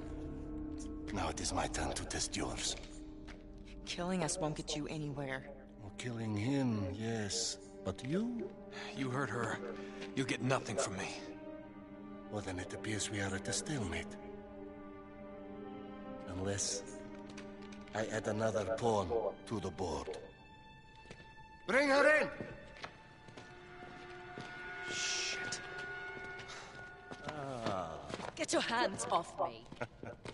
Now, one we will use as a lesson, and the other we will use as incentive to cooperate. You choose. This is bullshit, Nate. Yeah, don't play into his game. You want my help, you let them go. This is not a negotiation! Who would you sacrifice, and who would you save? But this one? You want to save this one? Or maybe this one? Yeah, he is, Enough Lazarevich. of this shit. The villain of Uncharted 1, Roman and Navarro, they were honestly kind of forgettable. Even though I love the actor for Roman, he's played by Simon Templeman, the same guy who did Kane in Legacy of Kain games. They were very forgettable. Lazarevich is much more memorable as a villain, and I think Uncharted 3 has probably my favorite villain of the whole series, Marlowe. But I'm not going to go into details because I don't want to spoil it for Sammy. But yeah, out of all of them, I think Uncharted 3 is the best villain. All right, quit the theatrics. I'll do what you want.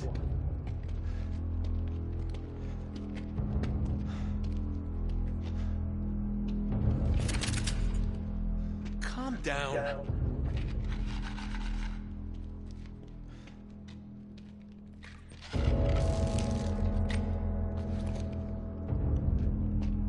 You, asswipe.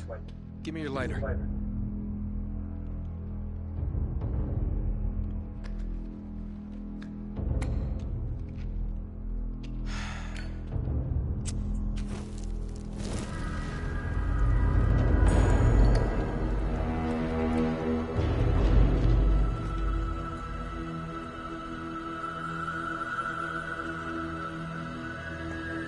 Well, Lazarevich is actually a very memorable villain, even though maybe he's not exactly fresh, like unique. He's a Russian warlord. He's acted really, really well, and it's a case of good execution. He doesn't need to reinvent the wheel to be a memorable villain.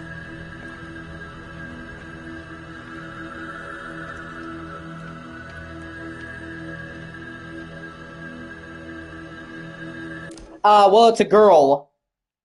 It's a woman. It's an older woman. She's an old British woman. And yes, because she is not as openly hostile, but she is scheming and manipulative as fuck. And she gets into Drake's head. So whereas Lazarevich is kind of an upfront kind of warmonger, she is the deceitful little fucking snake that plots and schemes. And she is she has such a great performance that you just fucking loathe her. By the end of Uncharted 3, you will hate her fucking guts. And that is a sign of a good villain, a good performance. She is just played to a fucking T. Like I said, she's my favorite Uncharted villain out of all of them. followed closely by probably Wraith in 4. But yeah, like I said, Uncharted 3 is fucking great. Yes, very different. That's the whole thing. She's like the polar opposite end of the spectrum, whereas Zarevich is intimidating and big and in your face. She is quiet, subtle, British. Yes, and scheming. So she's very different. They didn't do the same villain twice, which is good.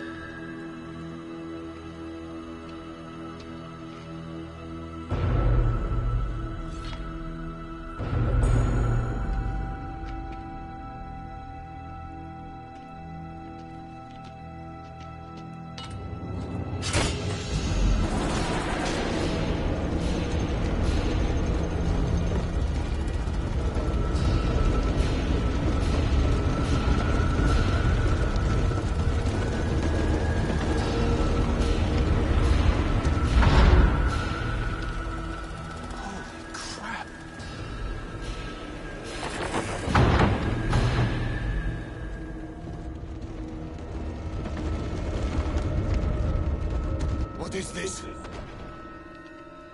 How should I know? Find a way across. And fix it! And take him with you. Yeah, Maybe this time it will get done right. there's Oh, and Mr. Drake.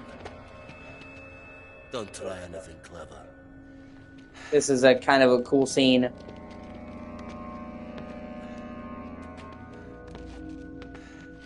Because it's like they're forced to work together again now, and it's a very different dynamic than it was in the beginning. Backstabbing son of a bitch. Yeah, well, I did the best, didn't I? Get a move on. And that's weird that he's like, I learned from the best. Nathan Drake would never betray somebody. First, darling. Yeah, big man with that gun, aren't you? Don't go far. Try to keep up. I am keeping up. I'm letting you go first.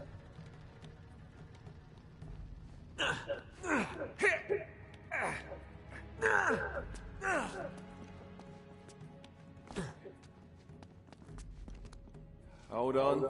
Wait for me. Daddy's got a gun. I can't believe Lazarevich hasn't killed you yet. Give me a boost, buddy. There we go. Oh, look out. It's a stone's throw. Hey! Sorry. Is that blocking your path? Glad you find this so funny. Sorry about that. Great. What's wrong, mate? Don't you trust me? There you go, sweetheart. Get ahead of me. Go on. Oh no, I wonder why I don't trust you, Flynn, the guy who literally shot me. Flynn is a great villain too. And once again is a great kind of counterpoint, where he's like a fellow, like a treasure hunter that goes rogue and is a bastard. Kind of like how you thought Sully would have betrayed you and then tried to win and then he didn't. You better not be leading But me he is a into piece dead of shit. It's through here. I don't think you're going to get your stomach through there.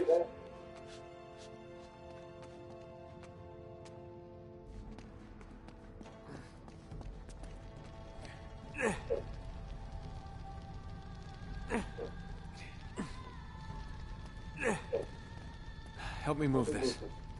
Aye, aye. Yeah. Good teamwork. Just Yeah, like exactly. the old days, eh?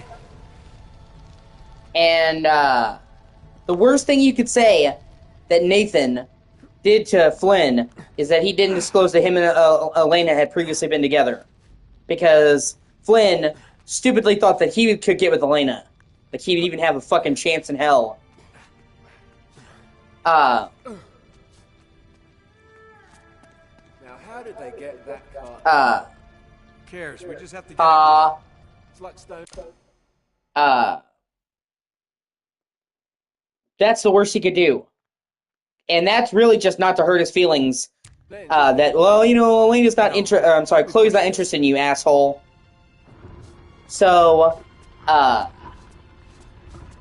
compared to all the shit that Flynn did to Drake, made him spend 3 months in a Turkish prison, shot him in the fucking abdomen,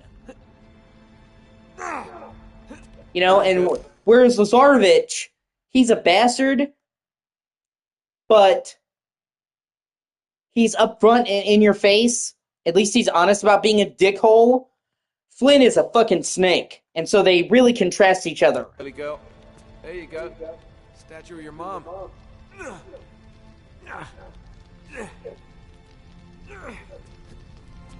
And they're much more memorable villains than in the first Uncharted, where honestly, Roman and Navarro were pretty forgettable.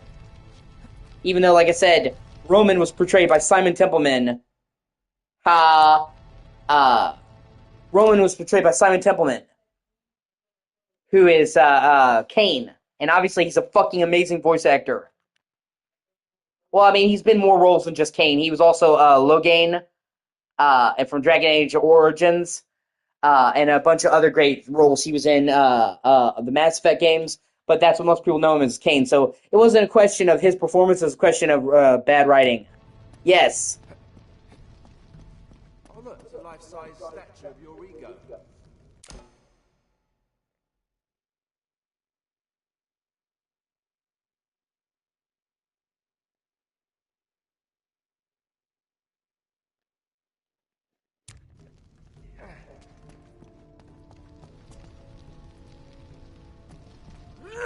Hope you can make that jump on your own. I sure as hell am not gonna help you. Do it! I can't. Little help. Little help. Never mind. Just kidding.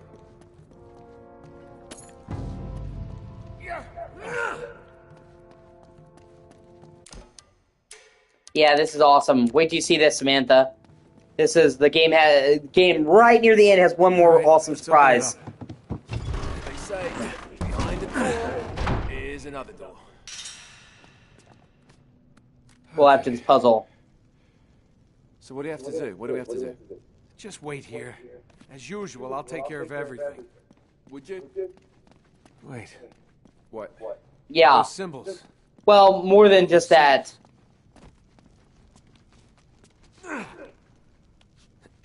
Such a little book. Such big cylinders.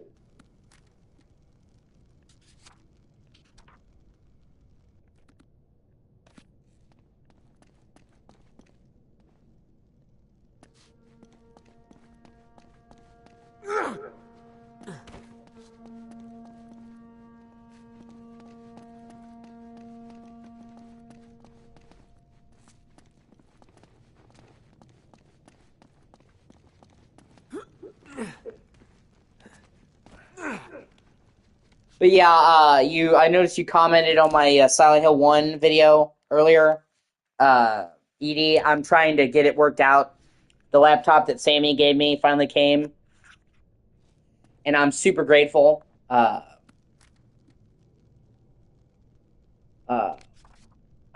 have no experience with the computer. I've never really used a computer before. Here we go. Those are the ones. I've never really used a computer before. So, I'm learning all this as I go. And I'm just working out how to use a capture card and all that. And so, yeah, it's taking time for me to get it set up and finding the right settings and all that, but I'm hoping to get it set up and be able to stream some classic games.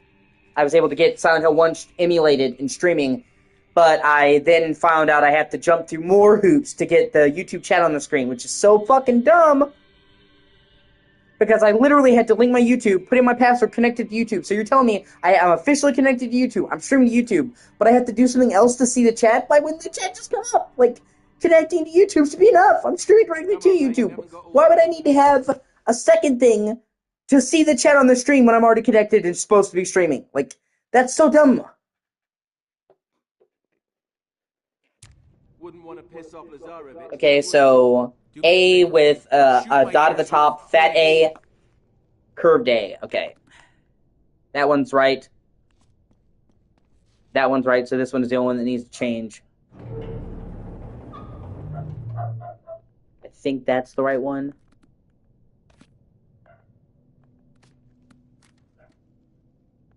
Yeah. Oh, let me make sure. A lot of these are like A symbols, so it can be easy to get them mixed up. Okay, no, that's right.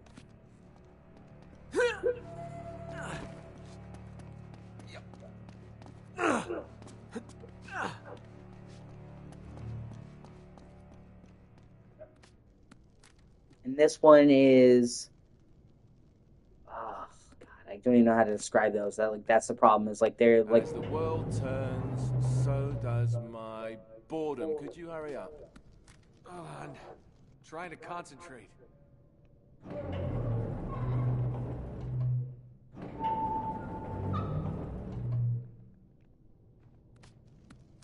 Okay, is that... Okay, that has a... Okay. Oh, it says turn the cylinders. Yeah, no fucking shit, game. And then that is... Okay.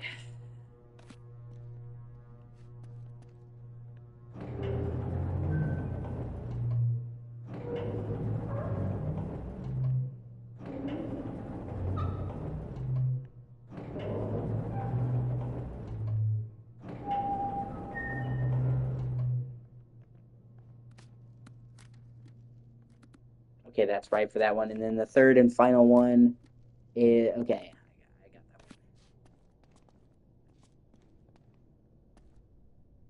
one. That should be... Wait a minute, hold on. Oh, no, okay, it's another one with a dot above it. Fuck, see, it's easy to get confused. And a lot of the symbols look alike. What you doing? What's that? Just came out the floor. Come on, make yourself It's a useful. switch, asshole. God, Flynn, you're so fucking stupid. Yeah. What are we grinding wheat? What is this?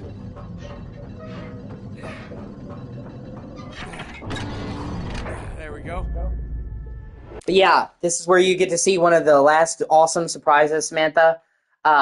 In Uncharted 1, they talked about El Dorado, and they're like, oh, it's not a city, it's a statue.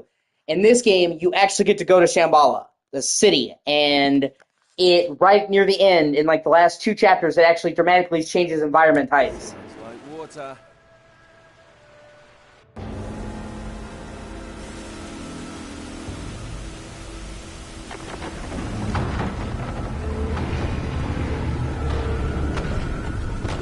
And I dig it, because, you know, they could just rest on their laurels, and instead they switch it up right at the end.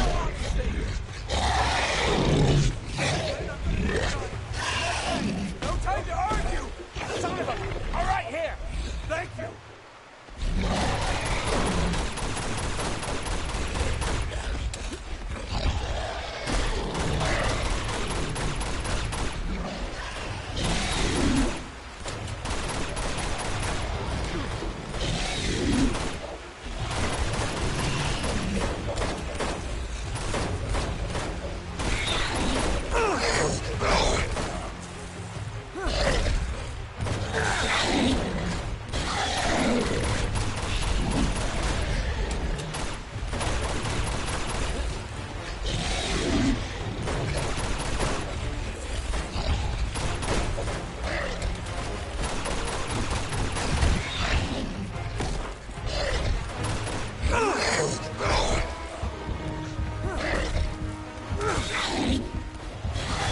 Get fucked, you Yeti wannabe bitch. World's biggest goat fan over here.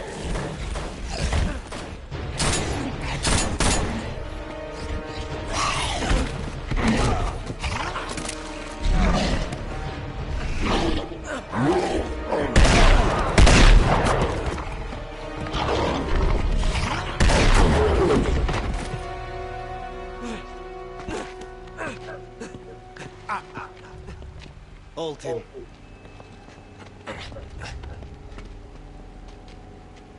What the hell are those things? Yeah, this is when you find out the truth about these things. They're people What? that overuse the Shantamani stone. Scarecrows. Guardians to frighten trespassers. Yeah? Well, it's bloody effective. Zarvich, done what you asked. Let them go. Always bargaining. But you have played your last hand. And lost. Looks like it's the end of the road, mate. No, not yet. I want him to see Shambhala. And die, knowing that I have taken it from him. Open the gate! And this city is gorgeous.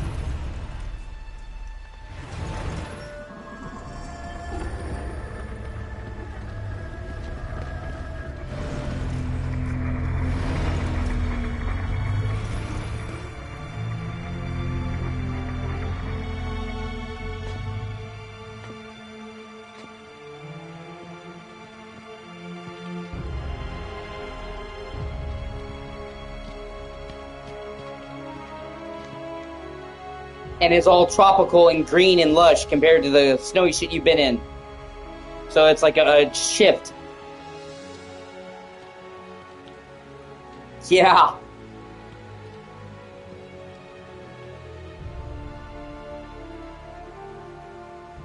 Now, you have been a thorn in my side for far too long.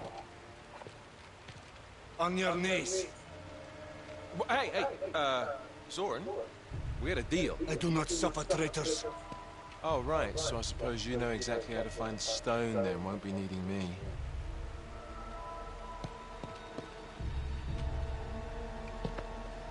Thanks. On your knees!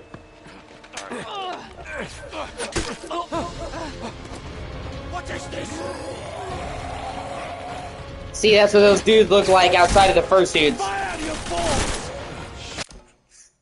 And that's what's great, is they actually wind up saving the day and unknowingly saving Nathan and them.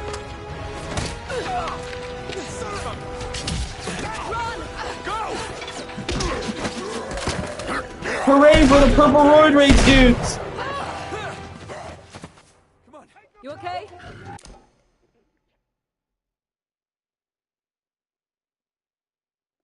No, I'm fine. Go!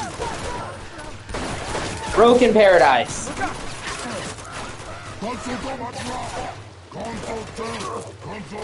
Okay. This is why you don't do steroids, kids. You'll turn into a purple monster.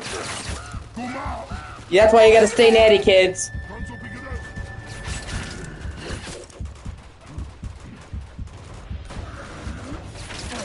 You start taking too much training, and the next thing you know, you're a fucking purple vein. Keep going! Keep going! Right? God, it'd be so great to live here. And you know, if they didn't have all this bullshit going on, with Zarvich, can you imagine just having the city to yourself? You're the only one that knows about this fucking city. You could just live here, you could do whatever here. Like, this whole city is yours to just do whatever. And it's got forested, there's food, there's water. God, that would be so great.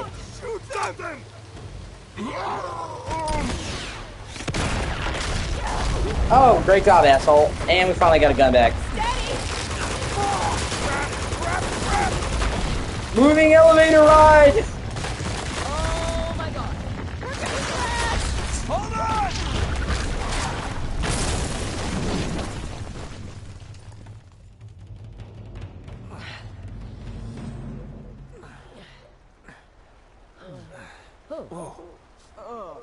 Okay.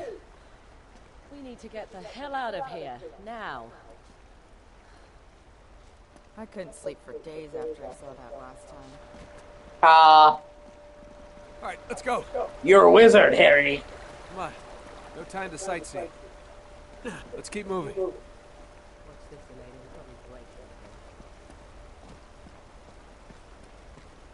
that's what I'm saying. That's why you don't tell other people. Huh. Looks like someone else made it in here before us. Let's hope we have better luck making it out. Yeah. These bodies look like they've been here 60, 70 years. Hey. Didn't seem to do them much good, but here. Thanks. Well, Lazarovich and his crew will have headed into the city, so if we can just make it back to the entrance, it should be clear by now. No, Chloe, we're going after the Chintamani stone. What? We have to stop Lazarovich. And how exactly do you plan on doing that? Get to the stone first before he does and destroy it. Whoa, wait a minute. Don't tell me you're buying into all that supernatural nonsense. I don't know what to believe anymore. Okay, well, just in case you missed it, that man is certifiable. He thinks he's fulfilling some sort of prophecy that the stone will somehow make him invincible. Immortal.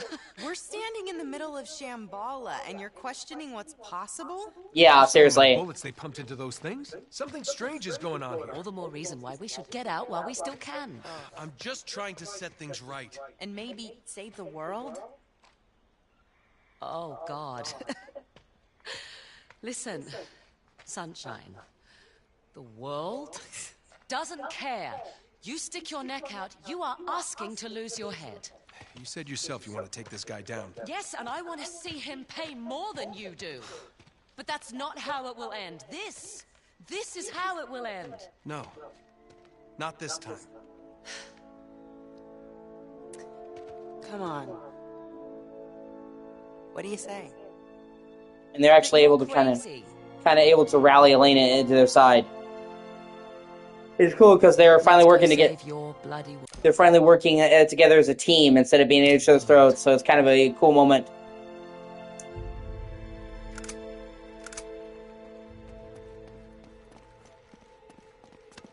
Although honestly, I'm team fucking Chloe all the way.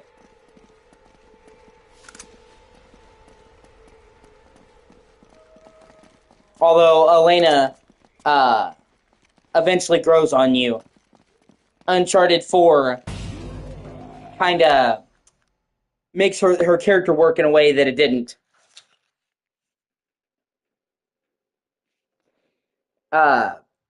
She kind of irritated me. Elena kind of irritated me in the first 3 games because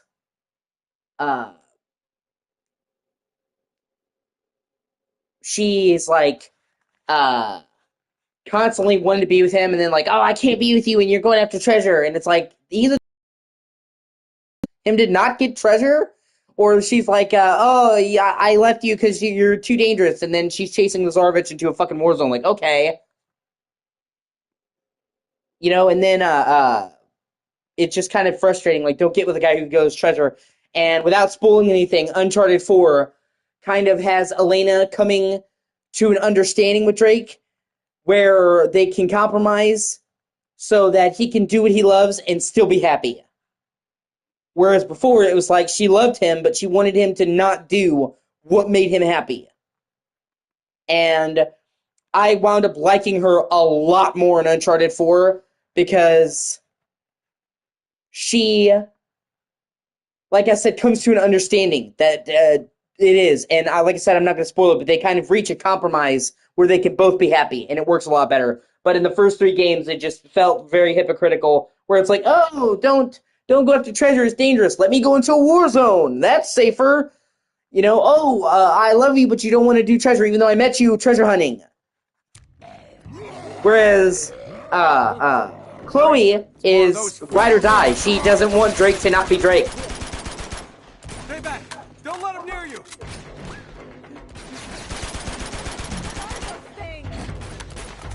Hard to kill, that's what. Just keep shooting.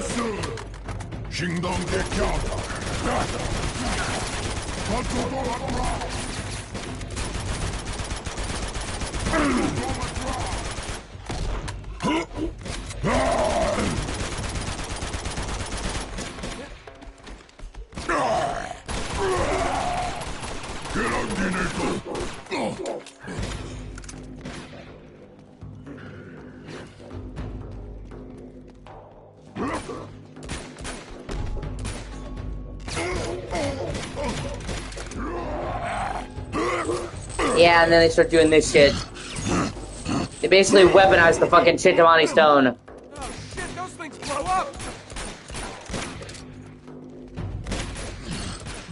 So it's like, great, now the fucking roid rage brutes have fucking blue slingshots. Awesome. We're gonna need stronger weapons than this. That's for sure.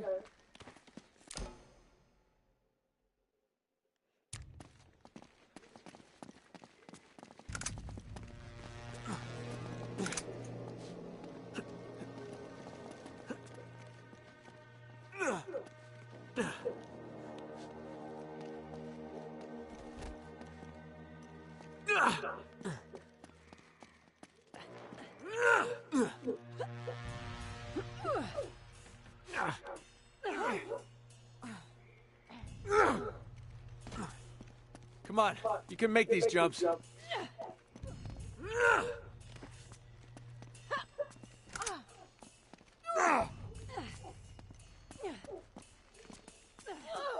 How you doing back there?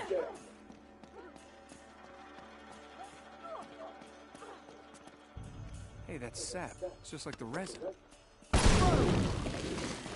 the hell? Oh my god, what is that? The sap is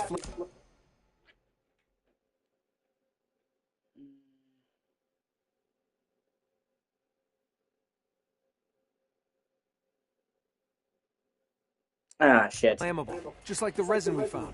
Oh, Let me see. wait. Fuck, Little I warning need next time, maybe. to go back. There's a treasure here that I missed.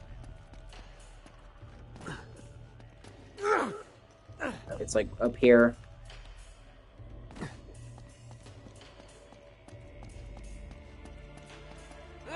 See, like some of them in there are so easy. I missed a few, but I've got pretty close to getting all the treasures.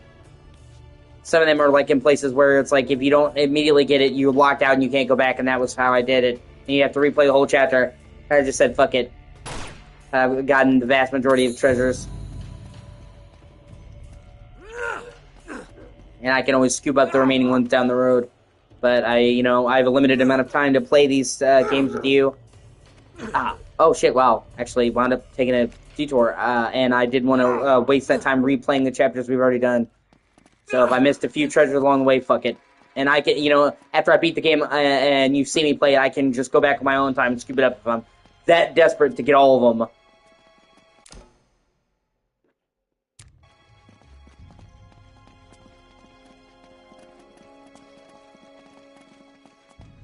Ah, there it is.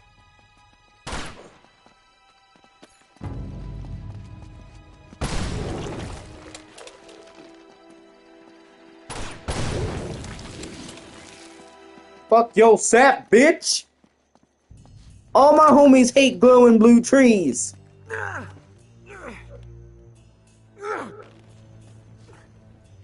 love the look of this city, though. It's so pretty. And the blue lights everywhere, it's just cool. Yeah, it is actually pretty hard. And that's not just aside from,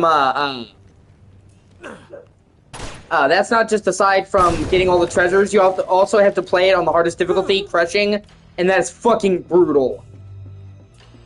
The hardest difficulty in Uncharted games is really, really difficult.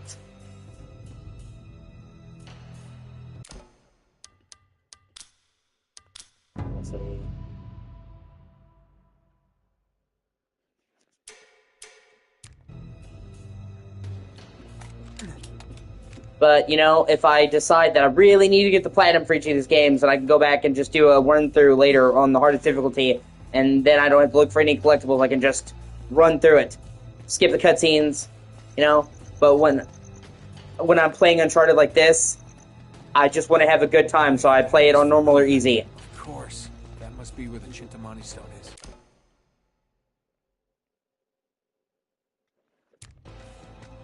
But I love the look of this city. So beautiful. This place really must have been something back in the day.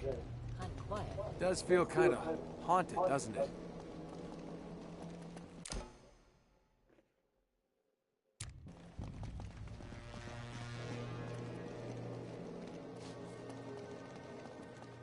Here we go.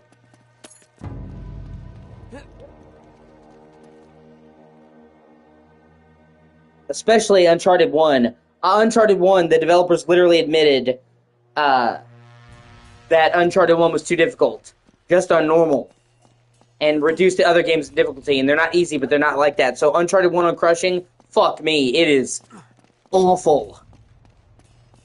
Like, it's so bullshit, it's not even fun. So, yeah, I'm really not looking forward to doing Uncharted 1. And obviously, I want to go through the series in order to get the Platinum Trophy. So, that's why technically, even though I've technically played all the Uncharted games a lot, I don't have the Platinum for any of them because, honestly, it is just kind of a lot of work in a way that I don't think is fun. Where, like I said, these games, to me, are all about the power fantasy of being this awesome hero, this Indiana Jones.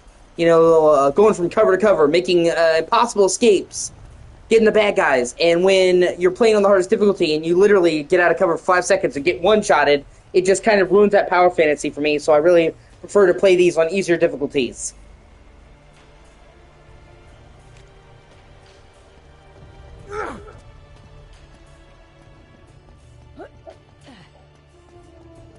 It's not supposed to be realistic.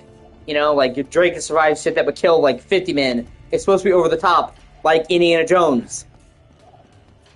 Like classic serial, you know, heroes from the 50s. Beating impossible odds to save the girl.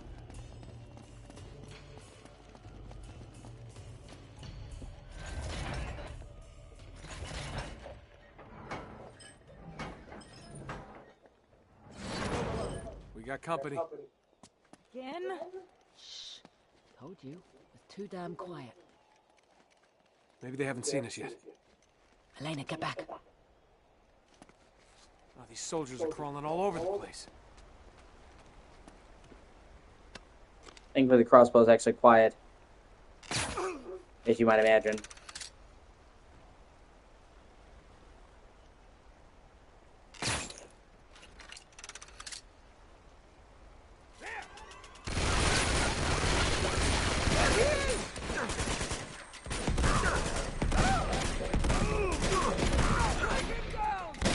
You know, it's not like I'm adverse to playing games that are challenging. You've seen me play a bunch of games, Samantha, that are really hard. You know what I mean? Liza P. And I've played and beaten every FromSoft game repeatedly, done all the content. You know, like the FromSoft games, Dark Souls, Demon Souls, Bloodborne, Sekiro, Elden Ring. Played the shit out of all of those. Those are all games that are notorious for being really tough.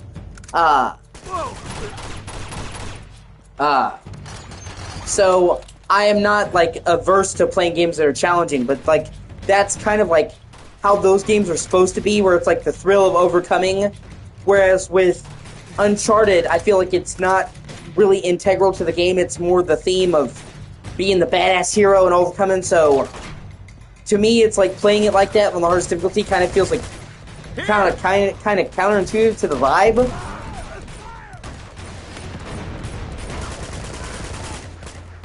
Have some of this.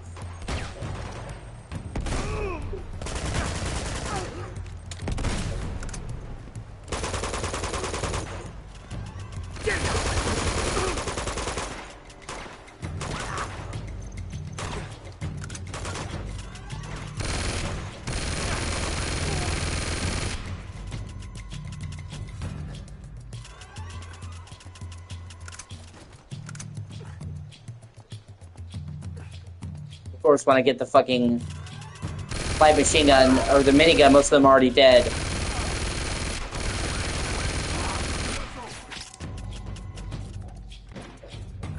Oh.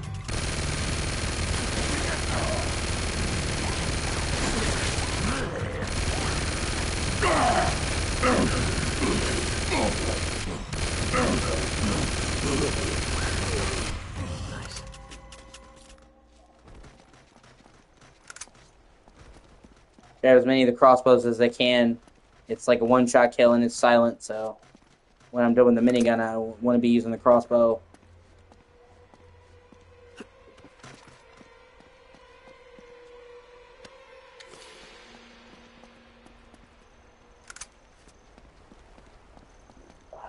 Fucking stupid bugs. Like, I put out so many fucking traps and they're just... whatever. And then people think that I'm some trashy person because of the fucking bugs. Oh well, so I just try not to talk about it. Like, if you saw the steps that I've taken to try and get rid of these fucking bugs, they're in the building.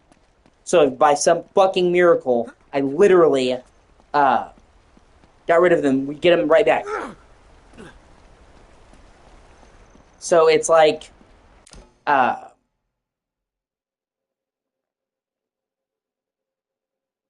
you know, like, it makes me feel trashy, and then people judge me for it, and it's like, literally, like I said, they were here when we got here, and the least they literally acknowledged that the place had cockroach problems, but they said they were gonna have pest control every month, and they would pay for it because they were acknowledging it was a problem when we moved in. And then at first they sprayed every month, and then they just decided to stop, and like they didn't for a year, and that's when it got bad. You know, and then people see roaches and think, "Oh no, you're trashy. Oh, you're gross." And I'm like, literally, it's the problem with the whole fucking building. It doesn't matter. Like, literally, all around my system, all around my camera, there is sticky pads. Because I can't spray, like, chemicals to get rid of bugs because I have cats, animals that could get sick. So they're non-toxic adhesive pads, but they catch them really well. Everywhere. And they're still coming. Like, I've done everything conceivable to fucking get rid of them.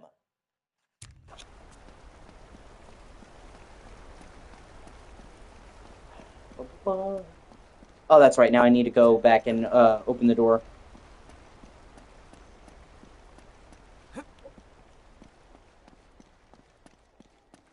And it makes me feel awful because I'm literally like, I'm really anal about cleanliness. I wash my hands a ton. I have OCD. Okay? So, I'm one of the most clean people you'll ever meet. To excess, to the point where I probably wash my hands too much. And so dealing with fucking roaches and shit, honestly, upsets me to no end. But if there's a way to fucking get rid of them, I haven't found it. I have done everything I can conceivably do. I don't leave food in my room. I have tons of traps out. We've tried spraying Raid and it didn't work, and it was just like I was worried about my cats getting into it. You know, I've covered every surface they like to go to with tons of sticky traps. Like, if there's something else I could be doing, I don't fucking know. No, because they spray them in crevices and shit. Damn it, it's stuck! The other counterweight's missing. Well, you look about the right size. Funny. They spray them in very particular spots. And, it's low toxicity, the stuff that they spray. So, like, if the cats were, like, licking the wall, right in the corners of the wall, over and over and over and over again, they might get sick, but it's very, very low toxicity, so it's virtually not a risk. But, like, say Raid, if I sprayed Raid, we used to try spraying Raid, that's really not good. So that's why I stopped doing that and moved to the adhesive, because it's just sticky pads that capture the roaches. It's non-toxic. Because I would hate, in the quest to try and get rid of the roaches, if I hurt my cat, I wouldn't be able to live with myself if something happened to my cat because of me. Yeah, exactly. And that's what I'm doing. Oh, hey! It's good to see you, Rhea. I like your new profile picture. I meant to tell you that. We're just coming up on finishing Uncharted. Uncharted 2 and starting up 3.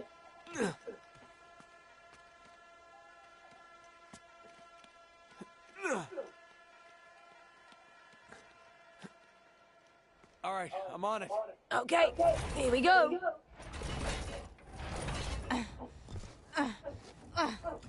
Go! And I'm getting very close. I'm getting very close to A little fine. I'm getting very close to yeah, I still think it's cool. It looks nice. That's what I'm saying, you know? It's nice to compliment people, make people feel good about themselves. But I'm very close to getting the classic streaming set up. Yesterday, I actually was able to capture footage from my PS2 natively because I've had for several years a PS2 to HDMI adapter, so I was able to put the PS2 into the HDMI adapter and then plug that in my capture card. And I was actually able to get Shadowheart streaming, but I'm having audio skipping issues, but I'm like this close to getting it fucking working and being able to stream PS2 natively, and I'm really excited about that. Fucking soldiers.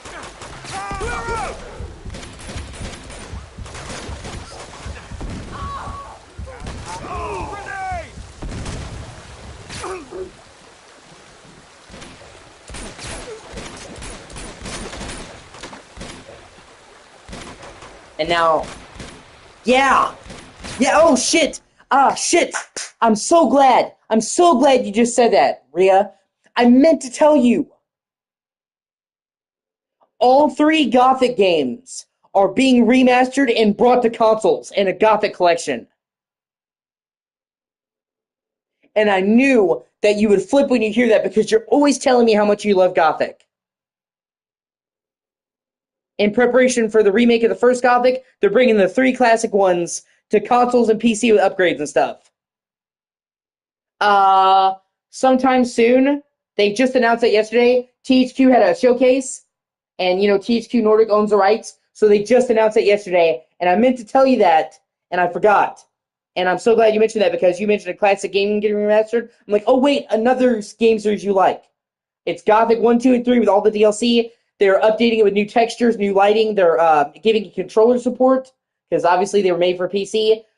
Bringing them all to console for the first time. They've never been on console. It's really cool. And I know you're always telling me how much you love Gothic. So I meant to tell you, and then I forgot. And when you said Sacred, it's another classic game remastered. THQ is remastering both of them. Yeah, it just got announced yesterday. That's what I'm saying. It just announced.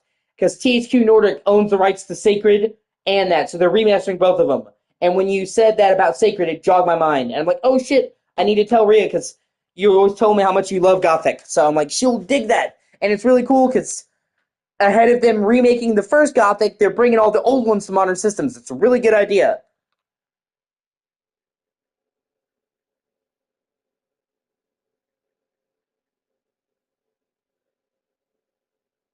Yeah, well, it wasn't like a remaster. There's a remaster.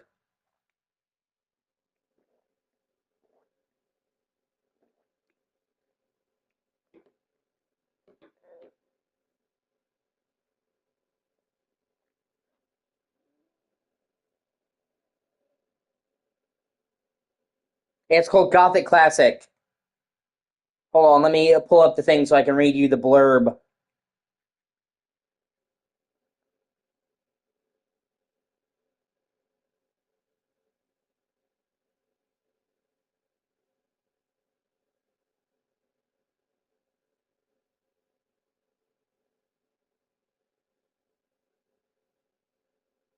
Yeah, so they already brought some of the Gothic games to Switch, but they're bringing them all to PS5 and updating them, so it's cool. You know, because they brought Gothic 2 to Switch and just Switch. Now they're bringing all three to all platforms. So that's cool. So now you can play... Yes. Well, I haven't played Gothic because it was PC only. Xbox 2, yes. All platforms. Even PC is benefiting. Obviously, they're already on PC, but they're coming with all kinds of bells and whistles and updated textures and stuff. So even PC will benefit from the new collection. But obviously, it's more important on console where they've never gotten them in any fashion.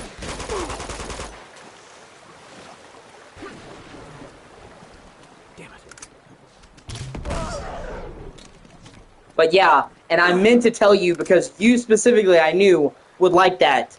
And then I forgot because I was like half asleep when I saw the announcement. So I kept thinking to tag you, and then when you said Sacred, it's by the same team as the Classic Remastered, you jogged my memory. So yeah, I knew you would like love that and dig it.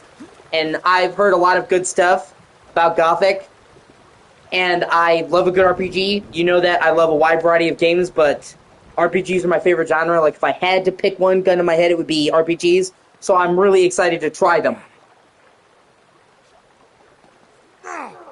And it's good for everybody. You know, console players can play for the first time, and PC players can play with new bells and whistles. So it's something for everybody, and I'm excited. They officially showed off Darksiders 4, a new SpongeBob platformer, which is cool, like, a lot. Thank you. Thank you, ED3. I agree. Like I said, you know me. I like a wide variety of games. But out of all the genres of games, if I had to pick one, it would be RPGs. I fucking love a good RPG. That's my favorite genre.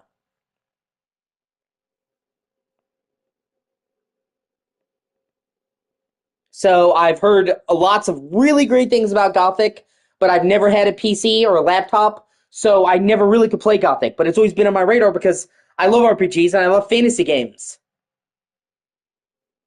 I think maybe, or playing as all four. They might have skipped it and went to the end one. Either way, I'm excited.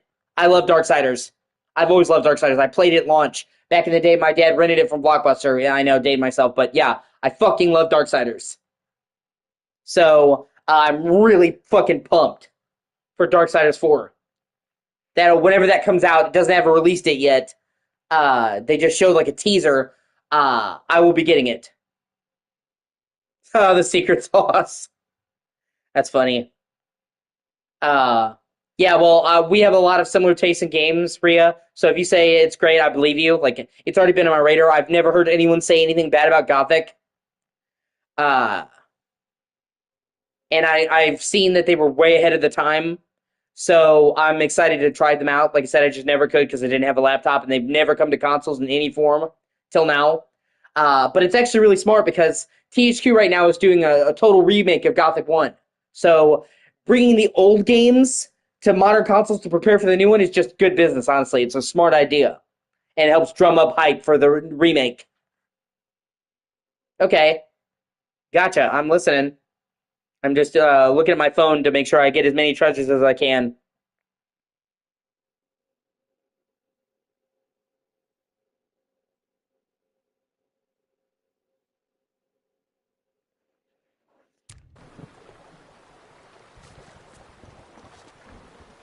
Oh, there it is.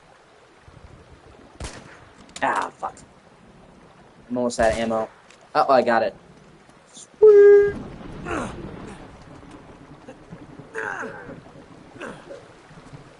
Look out! Ah, fuck. More bad guys.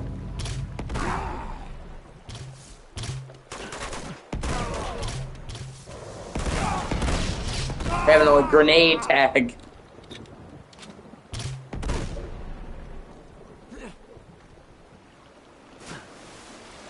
No. You guys all right? There we go.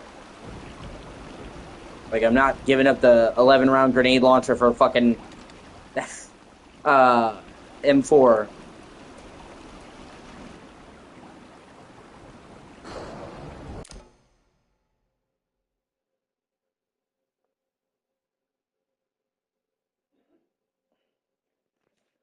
Hold on. I'm opening my app so I can read the whole thing. I want to hear what you have to say. And fucking YouTube is stupid and only lets you see a little bit before they cut it off. It's like the number one thing that people complain about YouTube streaming.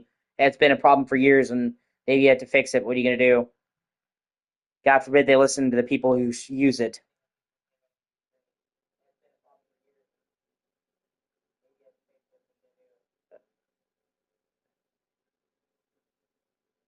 Oh, that's cool.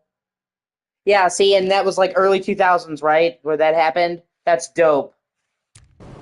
Yeah, so definitely that they had that level. If they had that level of AI, uh, if they had that level of AI, in the early 2000s, that would have been super, super ahead of the time. Like, that's cool now. So yeah, I think the first Gothic came out in like 2000, like a very early, like turn of the century game. So yeah, I can see why people see Gothic so highly, because that level of interaction in 2000 would have been fucking insane. I mean, it's still cool now. So yeah, I totally get it. And like I said, I've heard lots of good things about Gothic. I just have never had a PC, so I've never been able to play it. But it's been on my radar. So now that they're coming to consoles with bells and whistles, I'm definitely gonna get it when it comes out. Yeah, that's awesome.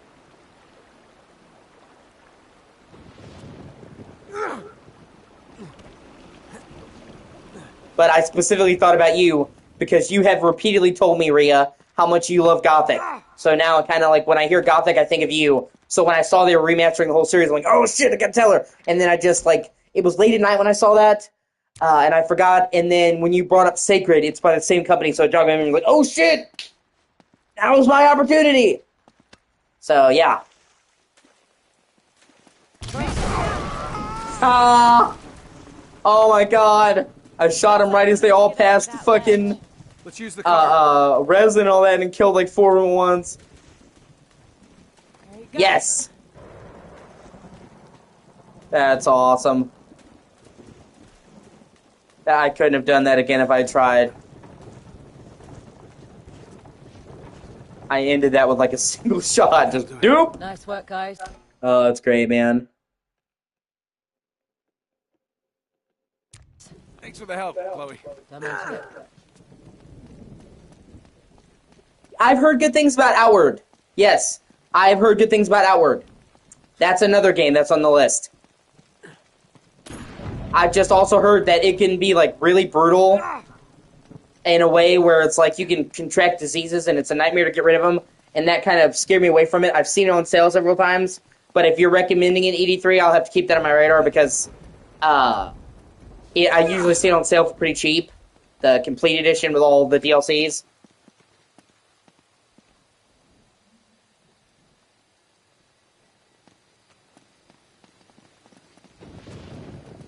Like, I'm not a stranger to challenging stuff.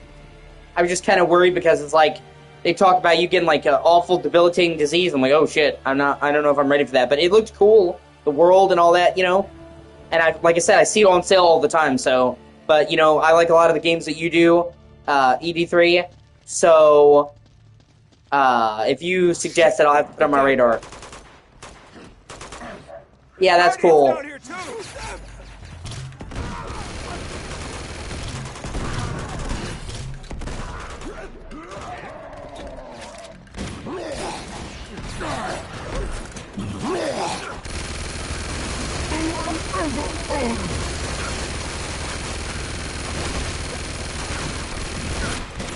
Oh, that's awesome. If I decide to get it, you'll be the first person I tell, ED3. And we can play it together.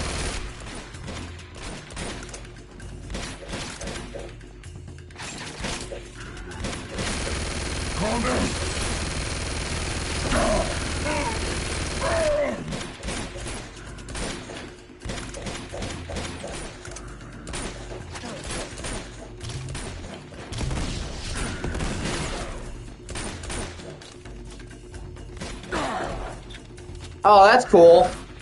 So yeah. See, that scares me too. I would hate to make a wrong choice and fuck myself after a long game. But you know, like I said, it's definitely on my radar. Oh, that's cool. I'm not ignoring you either, Rhea. Sorry. You know, and when I do play multiplayer, I prefer to play multiplayer with people I know. I really don't like playing multiplayer with people I don't know. So yeah, if I was definitely gonna play multiplayer with anybody, it would be you guys. Sammy, Alex, Max, you, ED3, you know what I mean? Watch out for the guys with the sling!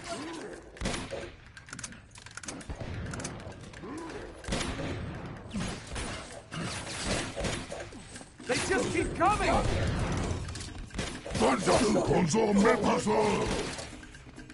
Yeah, the crossbow giveth and the crossbow taketh away, bitch! Okay, all clear.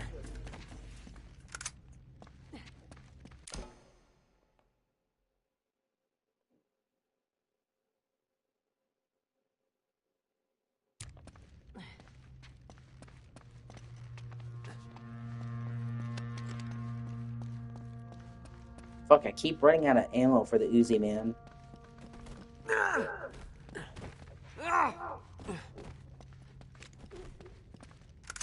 Take more ammo for the crossbow, so it's a good thing.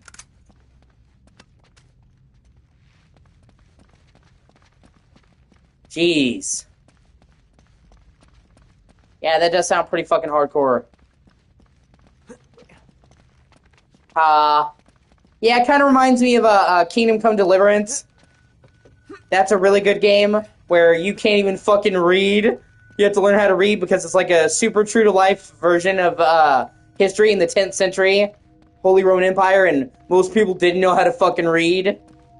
Oh, God. That is fucking brutal. Holy shit.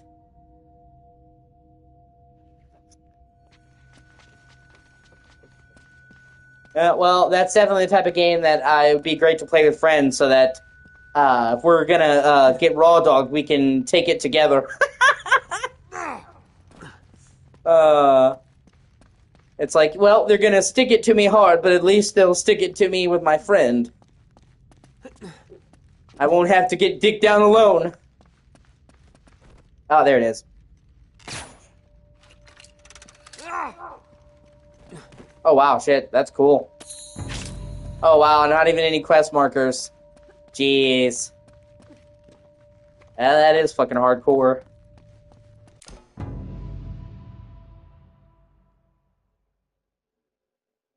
Yeah, that's like, now every time I hear blacksmith, I fucking think about fucking Markiplier. Where's the blacksmith? That's like the number one thing that I think about fucking Markiplier now.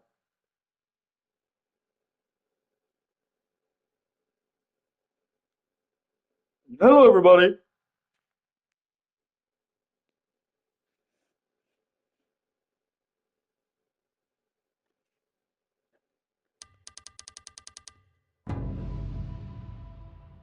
Let me see. I'm trying to make sure I get all the treasures. Da, da, da, da, da.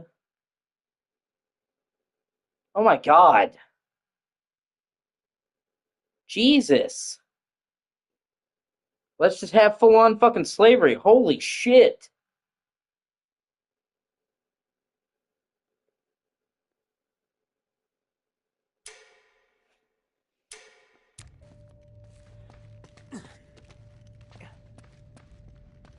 I did play Arcana, which is supposed to be Gothic 4, but it was made by another team, and it kind of fucking sucked, honestly. And most people don't really consider it a Gothic game. Jesus!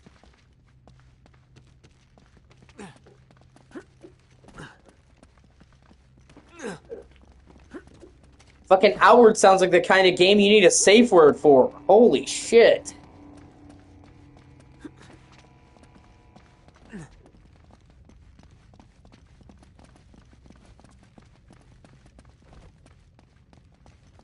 I mean, I thought it was decent. Stone's gotta be here somewhere. Let's try heading up. All right.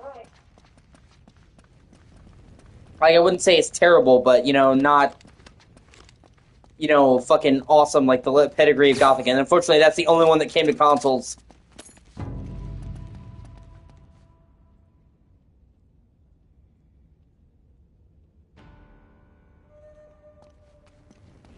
Oh, boy. See, I'm not... Oh, that sucks, Rhea. I'm sorry about that. I've had that happen to me. I'm not huge on lots of survival mechanics in games. We better hurry. I personally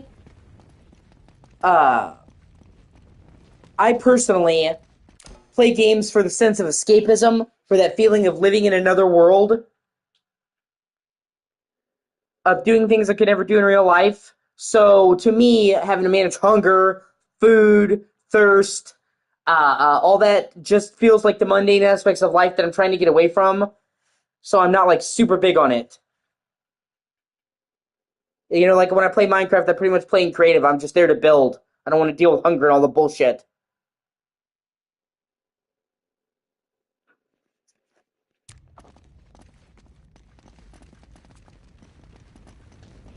Of course, that's not disparaging you guys. You like what you like. I'm just telling you. And I've liked games that have survival mechanics in them if I like the game enough. Like Red Dead 2 has some management shit. But I love that game so much that I don't fucking care. Oh, wait.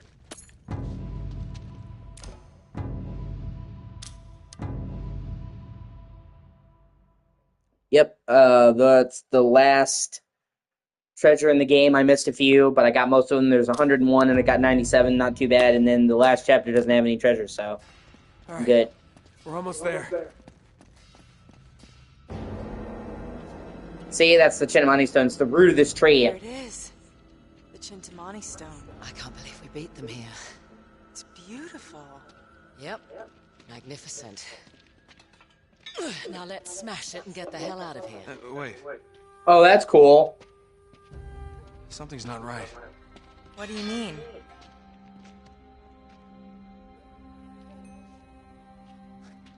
Marco Polo had it wrong.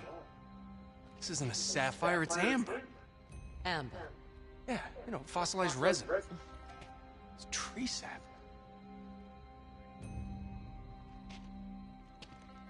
Wait a minute. What is it? You gotta be shitting me. Hello, Nate. Yeah. This. My sister, she really was into The Sims. I always thought The Sims was boring because it's just like the mundane aspects of life, going to a job. Oh wow, that's awesome. Going to a job, pissing, shitting, cleaning yourself. It's like, I do that in real life. I don't need to do that again in the game. Tell me about it. But she loves it, I missed it. Missed what? There's not actually a stone. It's the resin, the sap from the Tree of Life. Yeah, see all the blue shit they've been burning? That's been from the tree this whole time.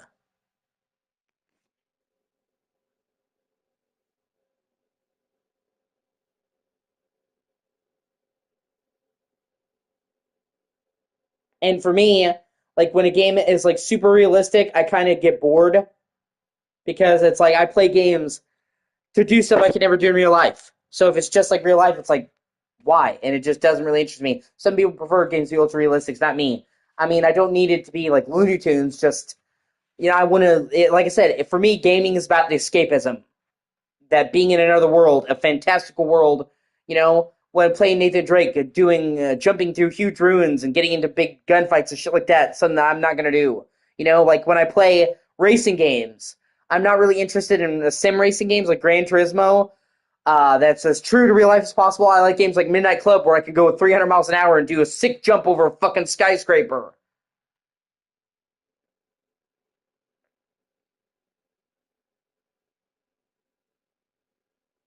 Yeah, that's true. I do think what a game needs to have consistency in its rules. It doesn't have to be realistic, but its internal logic should be consistent. Like you establish the rules of the universe. Even if those rules are fantastical, you need to stick to those rules. Okay, hold on. Now you've lost me. This tree. No. That tree.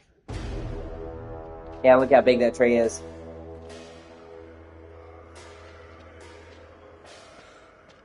There he is. Lazarevich.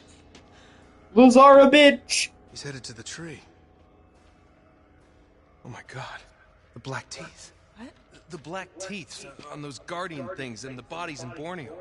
They ate the resin, and it changed them somehow. And you think that's what Lazarevich is planning to do? You really want to wait around and find out?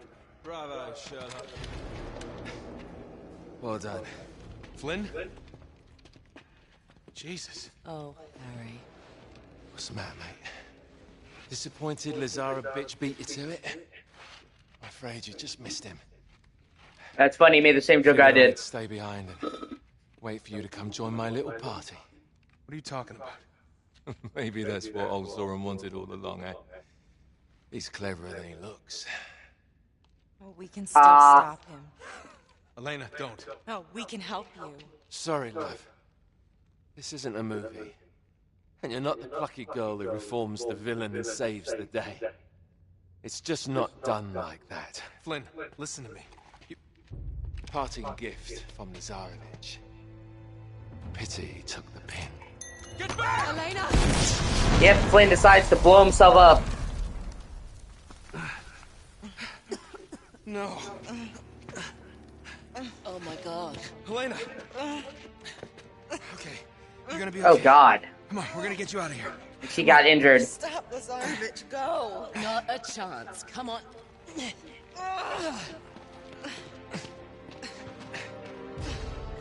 Well, he was wounded. Even before the grenade, he was shot and wounded. He probably never would have made it out of the city. That's the whole point. You can die slowly from a gunshot wound, I've got it. You cover us. or you can take the fast way out. He was being a douche. This way. And see, it also shows you how Elena has changed, where before she was trying to leave Jet behind, and now she's refusing to leave Elena behind. Screw Lazarevich. We have to get Elena out of here. I'll clear the way. Come on, honey. You can do it. Hang on. Right here.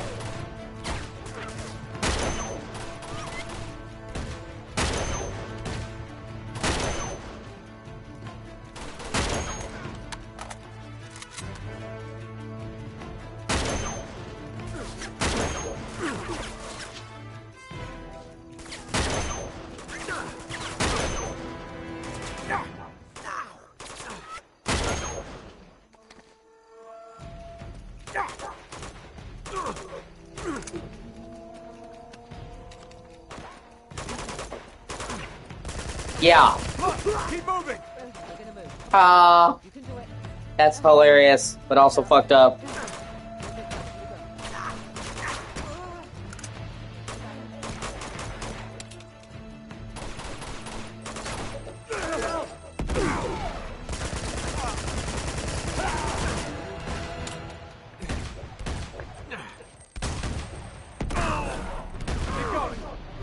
Come on. You can do it. There you go.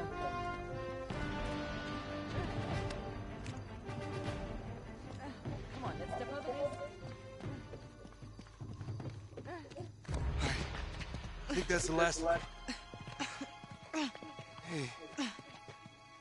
I played it a little bit, but I never got super into it.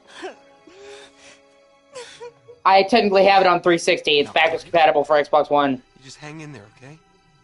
And it's not that I didn't like it, I just never got into it. I got Head distracted. for the gate. Go as fast as you can. What do you mean? No. No way. Look, Chloe, I have to end this. No, you don't. Don't you dare take on this stupid crusade. Just get her out of here. Not without you. Look, if that stuff could really transform Lazarevich and his army. Please don't do this. If it could actually make him invincible, and I didn't try to stop it. But this is suicide. And you know it. Just go. Get as far away from this place as you can. That's what I'm saying. Nate ultimately has to do what's right. And that's what separates him from people like Flynn. Chapter 26, Tree of Life. Last chapter, baby! What the hell am I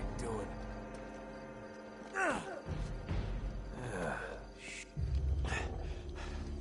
Look at all the resin in the heart of the tree.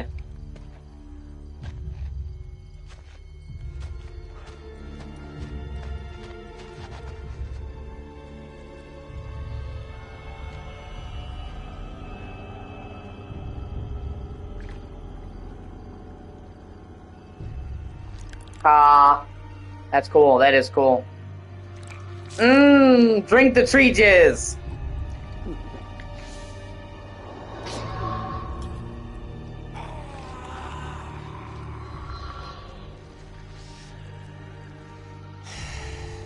Yeah. And you can see it's actually healing his burn.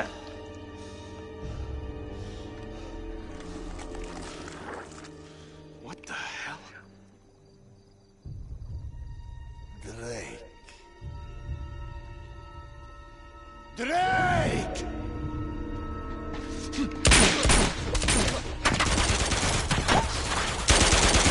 Yeah, see, the shipmate Lazarevich is very, very strong. He's mine. Fucking bugs, Jesus. Sorry, pal. You're not my type. Yeah. Which is what he's worried about. Think about, like I said, you see how much of an asshole Lazarevich is. You see how dangerous he is. Now imagine him and all of his men souped up on, like, mystical tree roids. It's a big problem. It would be a real big problem for the rest of the world if he got out of here. So it's like more than just treasure. There's a lot of shit at stake. No. You have got to be kidding me.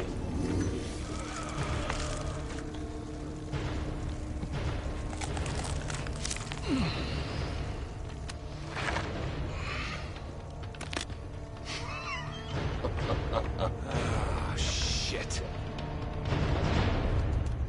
Cannot defeat me! You sure about that? Yeah, I love Nolan North.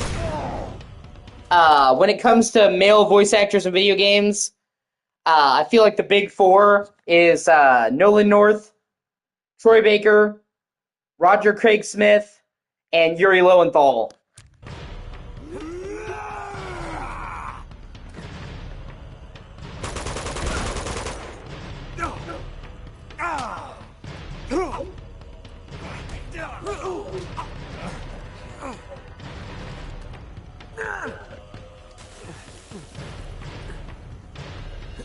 Come on!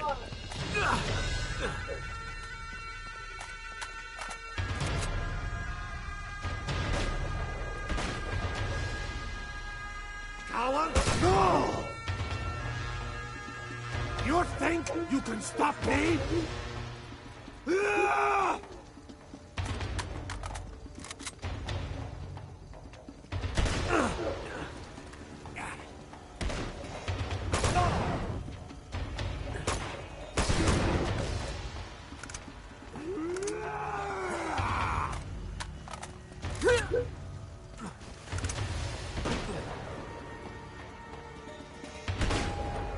Come and get me!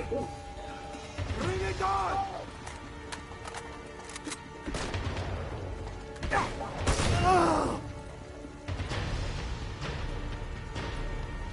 You will not stand in the way of destiny!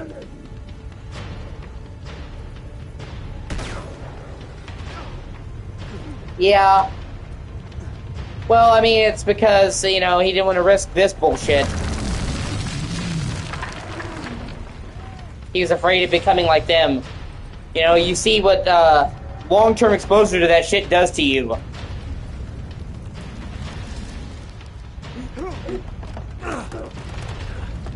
So it's like, he could have got souped up, but, you know, like, he didn't want to become purple roid rage dude.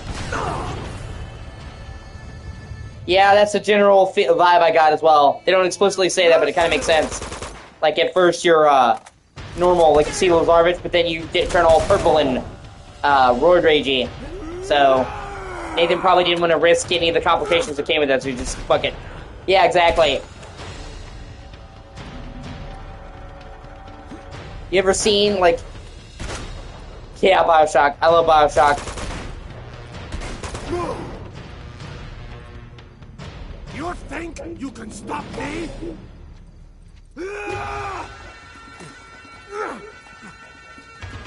So then you're stuck in this city fucking drinking tree jizz for the rest of your life.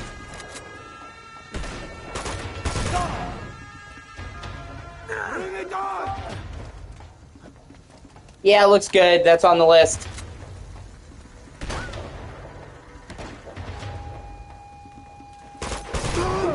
Come on, you big ugly bitch. Yeah, with the Atom.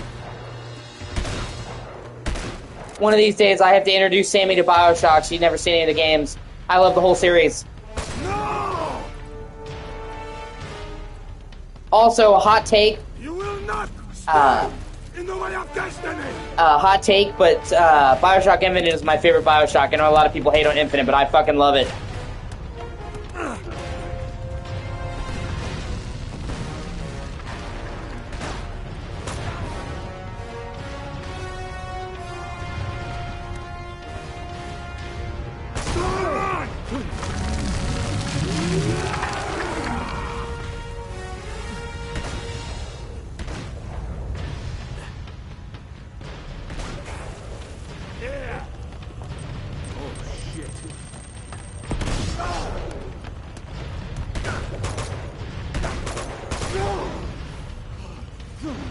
Yeah, that's kind of the whole point, though. It was meant to be a new start.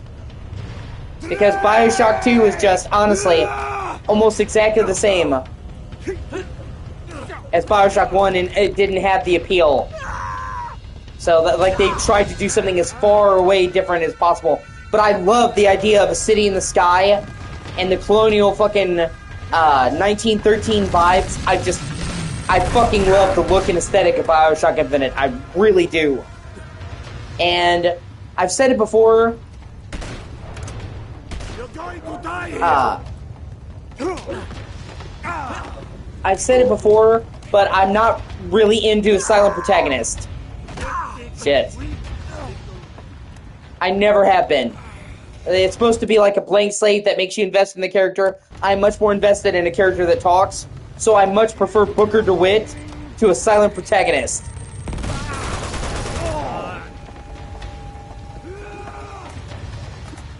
And Elizabeth is just a fucking awesome character. Yeah. Which is ironic. Yeah, trust me, dude, I love Bioshock. I've played through the whole series repeatedly. And the DLC for Bioshock Infinite, Burial at Sea, is gotta be one of my all-time favorite DLCs ever, like top 5. Burial at Sea is fucking amazing. It's basically Bioshock 4.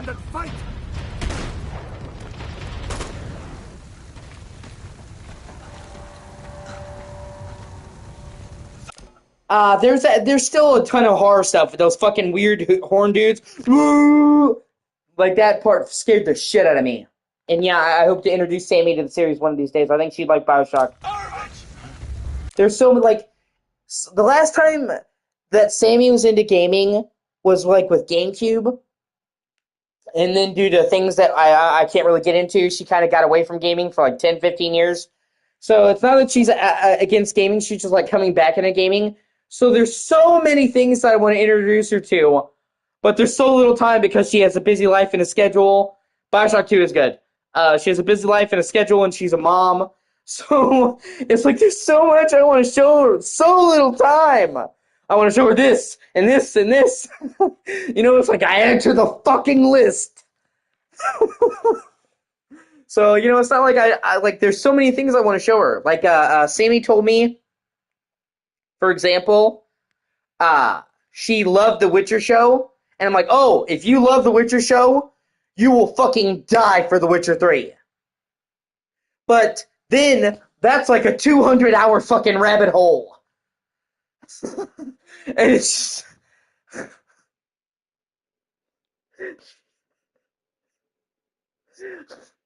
like, do you have a few months to fully play The Witcher 3 in the DLC? Or Sammy loved Tomb Raider back in the day. And I'm like, she only played the original Tomb Raider. I'm like, you missed so many good Tomb Raider games. But there's like 8 games right there. So it's not like I don't want to show all these games. It's just like, I've got a limited amount of time with her each day. Like, it's taken us like a week or so to get through Uncharted 2 because she only has so much time. And I get that. Like, she has a life. I can't expect her to. But then, it's like there's so many games I want to show her. Just a tiny little bit of time. It's hard to pick, you know what I mean? When there's like 15 things I'd show her that I think she's cool.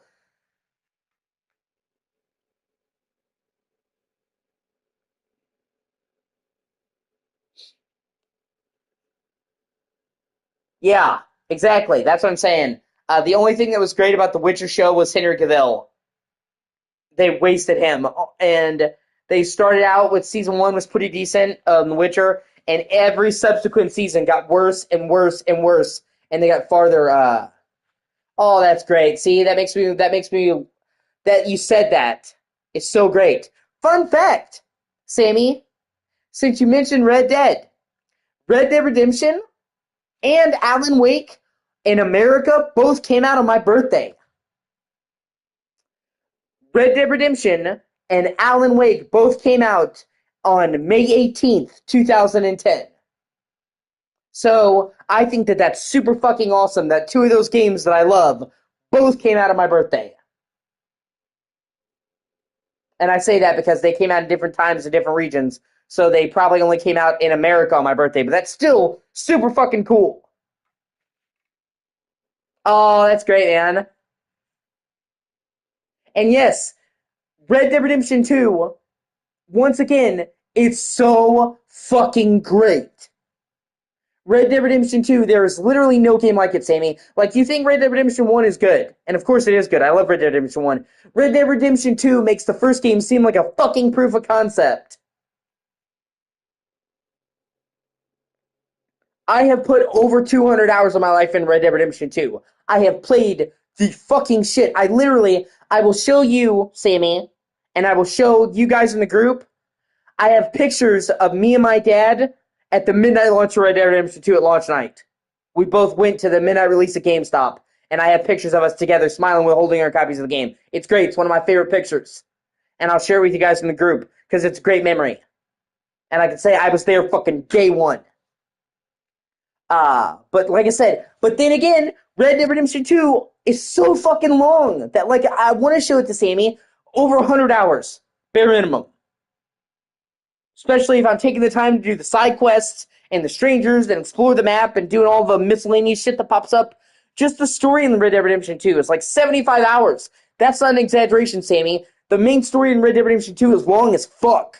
And it's all good. It's not like padded.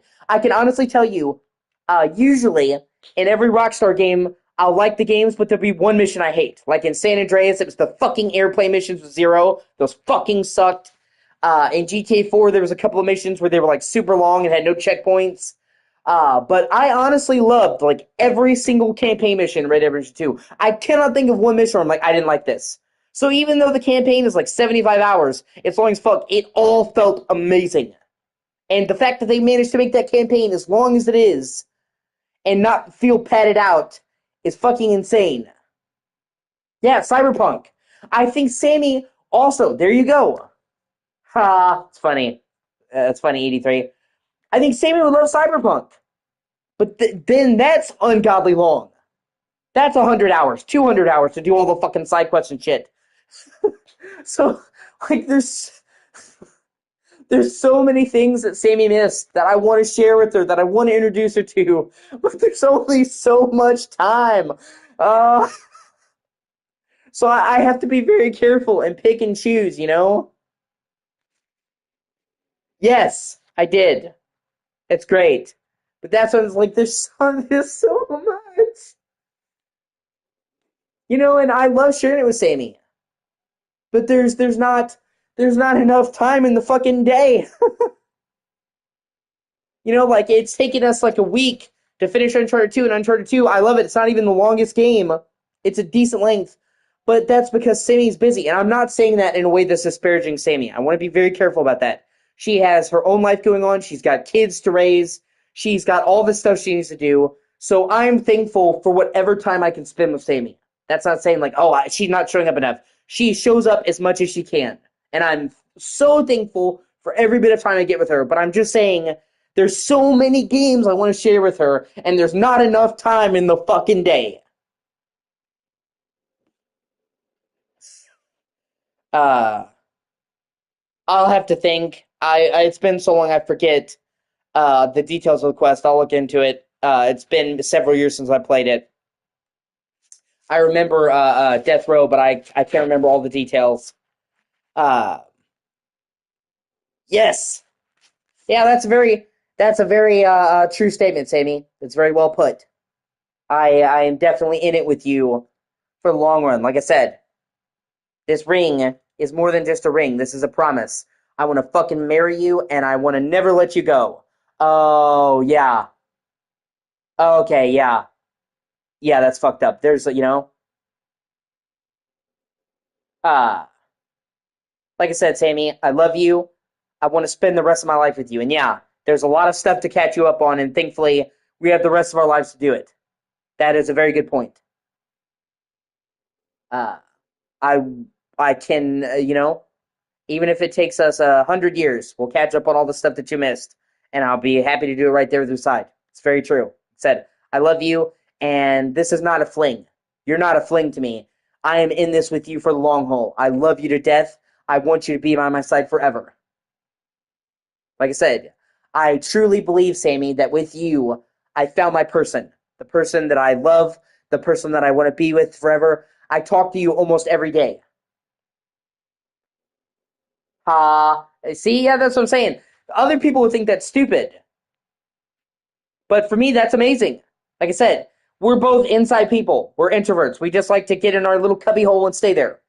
My sister, she would always be like, go out every day. My sister was the type of person who always had to be doing an event, always had to do things like doing events and stuff. And I would just be like, oh my God, that's exhausting. Whenever I would work a job and it'd be my day off, it's like, I'm not going nowhere. I'm staying home. I'm cracking open a soda and I'm playing a fucking game. That's what I'm saying. Like, people are like, I don't know how you could stay in your house all day. Bitch, I'll fucking do it happily. This is my safe space. Like, if it was up to me, I would, get everything set up in my house and I would leave that fucker as little as possible. This is my cave. I'm sitting there ooga booga. Uh, so yeah, like, I don't need to go out and party. Like, I'm a creature of habit. Yeah, that was fucked up. But that's what I mean. I don't need fancy stuff. I just need a good game, a good book, a good movie, and the people that I care about around me, and I'm fucking good to go. They'll come and find me, long shaggy hair, big beard, and be like, "What year is it? How long have I been inside? Who's president?"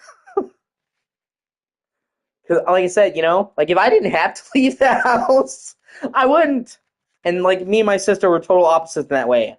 And that's what, like, I'm not like, saying we'll never go out. Like, you go to the park and you go to places.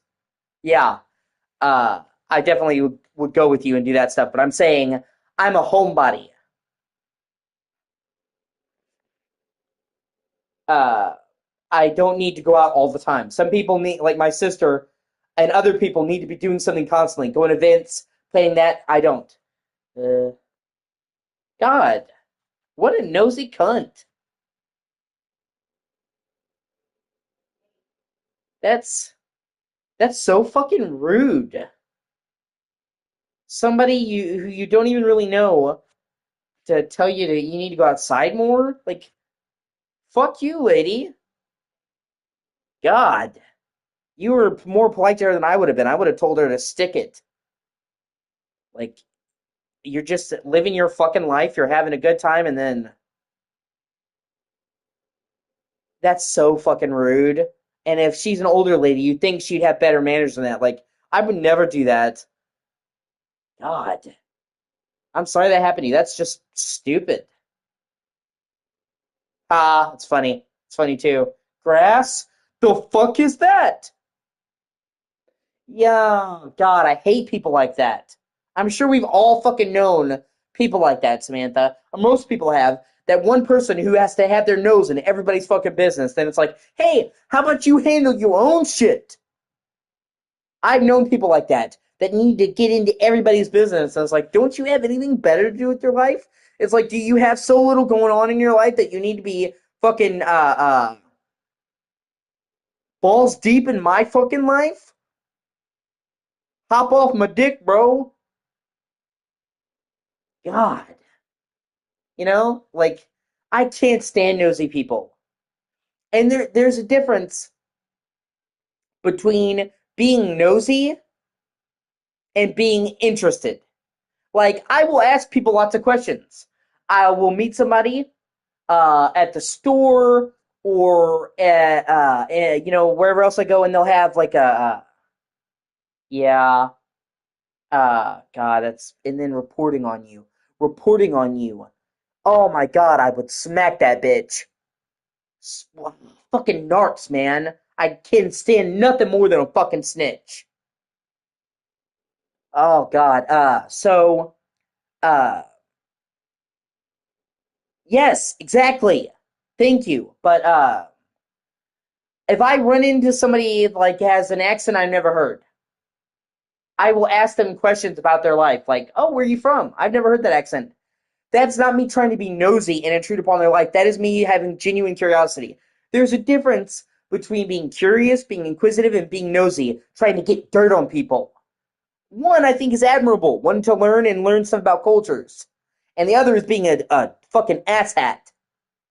And that, like, if I had been there when that woman would have done that, really would upset me. And yeah, probably, like here in America, we have fucking homeowners associations where there are people who think they can tell you how you should live and keep your house that you bought and owned, and it's like you can fuck all the way off with that.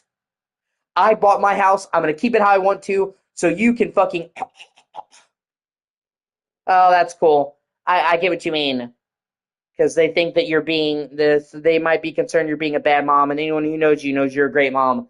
But still, I cannot stand people being involved in other people's business, forcibly inserting themselves in other people's business.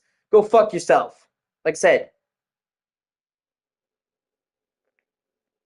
yeah, yeah, exactly.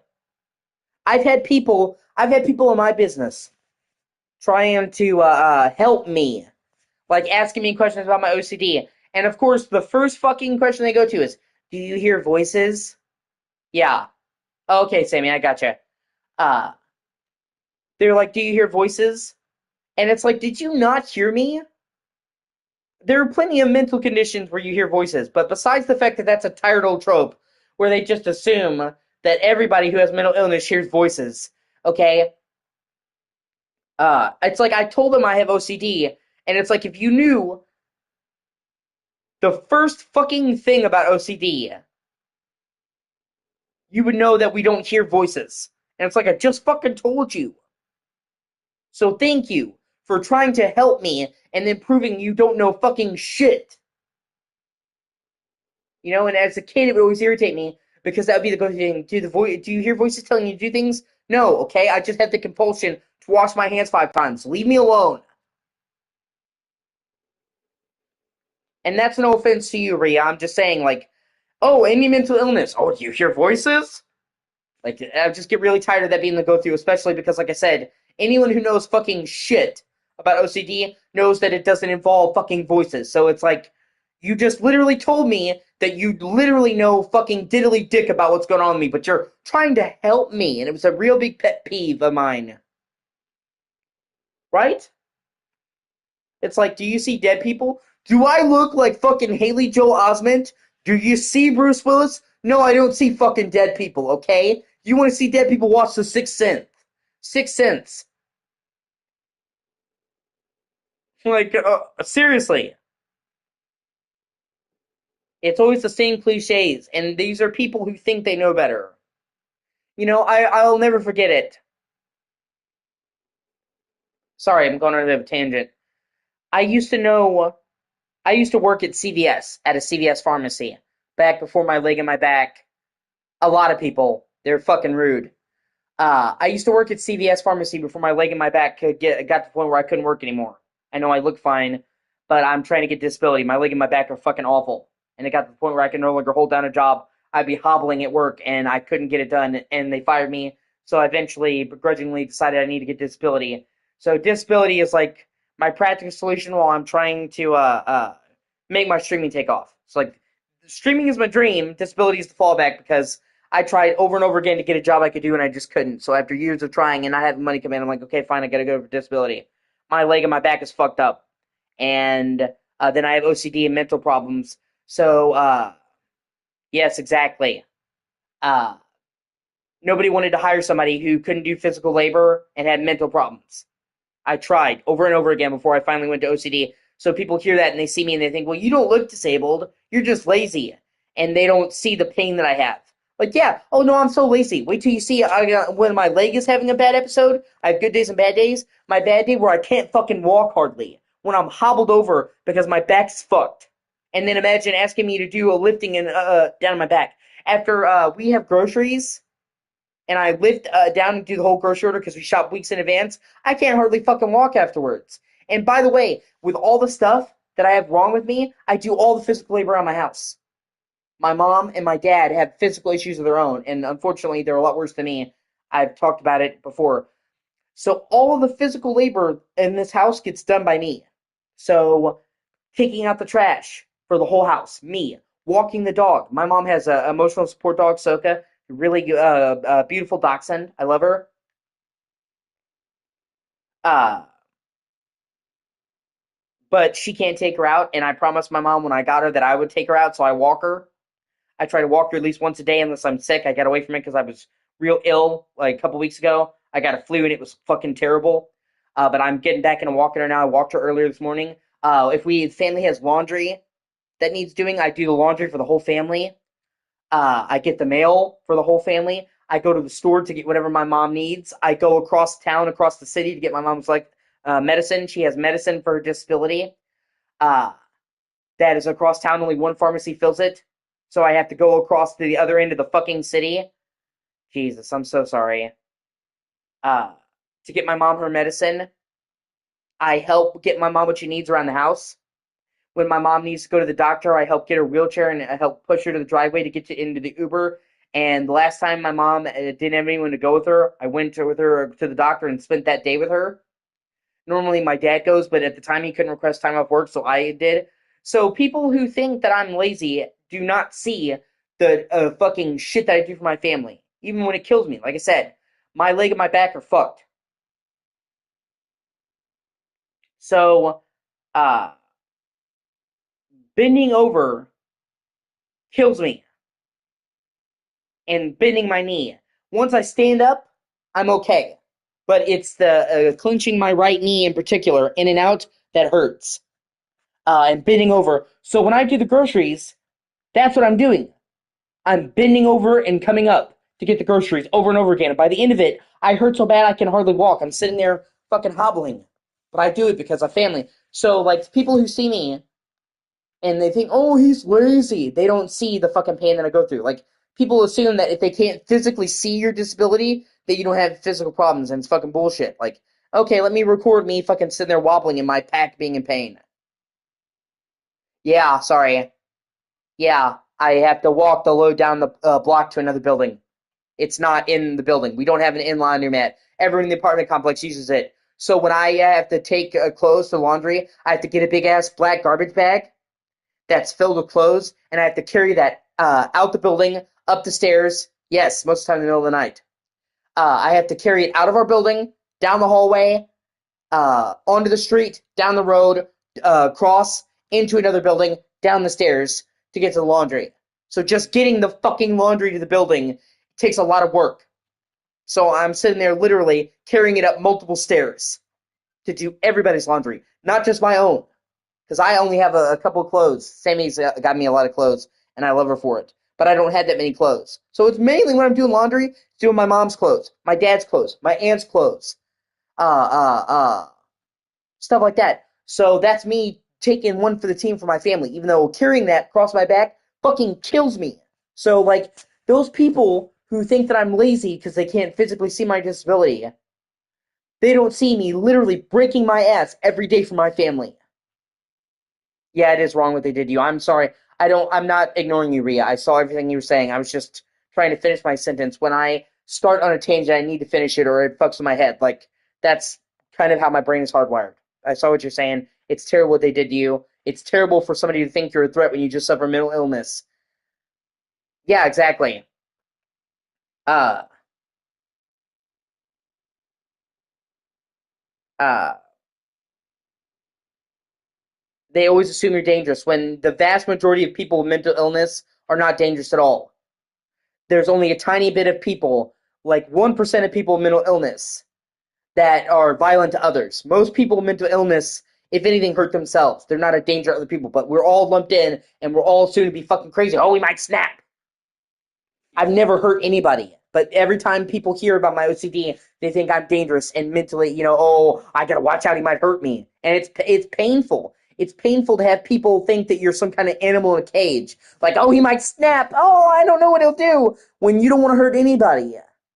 Where they hear one thing about you and they lump you into some kind of fucking monster. It's painful. And maybe they don't do it for the same reason. I don't have what you have, but I know what it's like to be stigmatized for mental illness for something that I was fucking born with that I can't help. So I understand. People look at you like you're an animal, a wounded animal, like they're afraid of what you might do. And I've never fucking attacked anybody. I'm not a danger to other people, but they see one thing and they jump to it. Well, that's what I'm saying. I can't say I've never fought anyone else. I'm saying they think I'm just violent, like I'd snap and go on a shooting rampage. You know what I mean? Like, shoot up a school.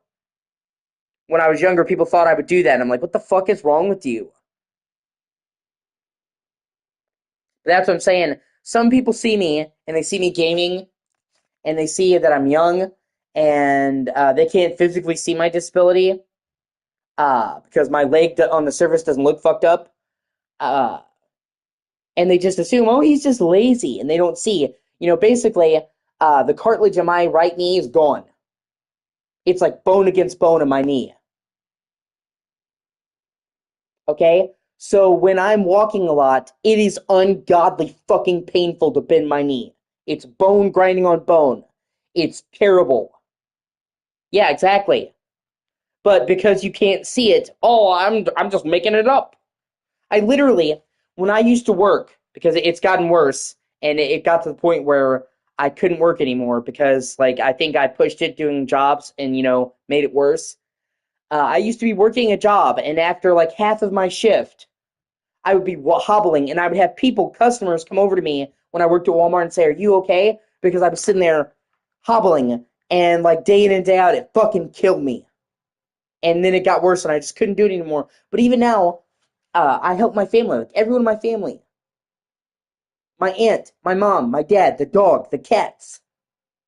I'm the one, if there's something physical that needs doing, I'm the one who does it. It sucks. Jesus. I'm so sorry to hear about that, Ria. It's awful. For me, it was an accident a long time ago. I'll explain the details one of these days. But it fucked up my leg and my back, and it never recovered. I was 16. I wasn't born with this. It was an unfortunate accident. Really hurt me.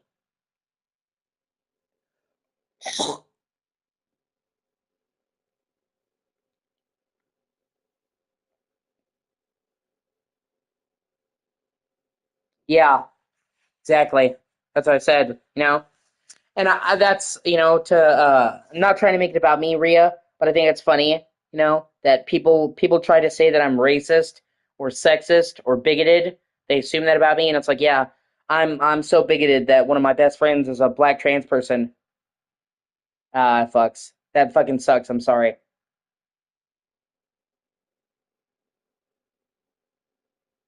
Yeah, exactly. Yeah, they can be dismissive of women's medical issues. That's true. Although I will say they've been dismissive of my medical issues as well. They can just be dismissive of people in general. Maybe it's because they're jaded of all the patients, but yeah, they just treat you like you're a burden instead of like somebody who needs help. Not that I blame them. I can understand what it must be like to see everyone on the worst day of their lives over and over again. I can see where that would fuck somebody up mentally, but yeah, don't do that job then. But yeah. So, by the time I was 16, my leg and my back were permanently fucked. Uh, so, before I even got the chance to go out into the world and have a real adult job, felt like I was already fucked going into it. My dad and my granddad and my great granddad were all in the military, Marines. My great granddad was at Pearl Harbor, and I always considered going into the Marines. I would have had an uphill battle because I have flat feet, but they might have taken me. Oh, that sucks. I'm sorry. I hate that. I'm just saying from my experience, I've had doctors be dismissive of my medical issues. Like I had a real bad eye floaters, and they acted like I was crazy. And lo and behold, I do have them. They dismissed them, so they acted like I was crazy. And then they're like, "Oh no, we can see floaters." So I'm like, "Oh, okay. Now you fucking admit I'm right. This whole time you've been acting like I'm crazy." And I had to learn how to deal with it because I have an excessive amount of eye floaters, which is like particles in your eye that detach and they float around because they float in the viscous fluid of your eyes. So it's like if you've ever looked up at a bright image and you saw like a squiggly line, that's a floater. I have an excessive amount of floaters, like an abnormally large amount of floaters, uh, for one reason or another, and it drove me crazy. Uh, God, that sucks. Yeah, you know what happened to my grandma. I'm not gonna go into what happened to my grandma, or I'll start getting emotional. But my grandma was fucked over by the healthcare system. Uh, but I would literally look at a white piece of paper, and I would look at it would be like looking in a sandstorm due to trauma that happened to my eyes. And for ages, they didn't believe me. They thought it was in my head. And then once they finally acknowledged that it wasn't in my head, they're like, well, you're too young, and we would probably do more damage to your eyes uh, operating, and the floaters won't ruin your vision, so you just have to deal with it. So after all of that bullshit, after multiple doctors, uh, well, that's what I'm saying, Sammy. I have a shit ton. Maybe the sparkly, floaty dots are pretty for you, but not when you have hundreds of them. When it looks like sand blowing across your vision. When you look up at the sky and there's thousands of them, like grains of sand, it's not so great. Most people have a couple, and so they don't do it. I think I got trauma to my eye. Long story, and it healed, but when it healed, it left those floaters behind. And at first they acted like I was crazy, and then when they finally acknowledged I was right, it's like, well, you're just gonna have to fucking learn to live with it. Too bad. So it's like, wow, awesome. I went to multiple eye doctors, multiple shit to be called crazy, and then told, well, you're shit out of luck. Sweet. So, like I know firsthand what it's like for somebody to dismiss your shit. And for me, it was like my vision, I had no floaters, and then had a ton of floaters. It was scary as shit. Oh, well, then you've been there with me. So uh, it was scary. I thought I was going blind, and then they did it. They did it, and they're like, you don't have glaucoma. Yeah, that makes sense. It could happen. All kinds of things, all kinds of trauma, because the reason is really simple. Uh, your eye will get damaged, and it will shed the damaged cells, and it'll heal, but you'll get floaters because it's the fluid in your eyes, the viscous fluid that coats your eyes. There's no way to escape it. inside, like inside your eye. You're not seeing it on the surface of your eye. You're seeing it from inside your eye. There's no way to escape. It floats around in there. So you get a lot of eye trauma, and it's ironically enough, despite giving you problems, it's the result of your eyes healing because it casts off those dead cells. But then there's nowhere for them to fucking go, so they just float around, and you can learn to see through them. Your brain can actually teach you to see through floaters. But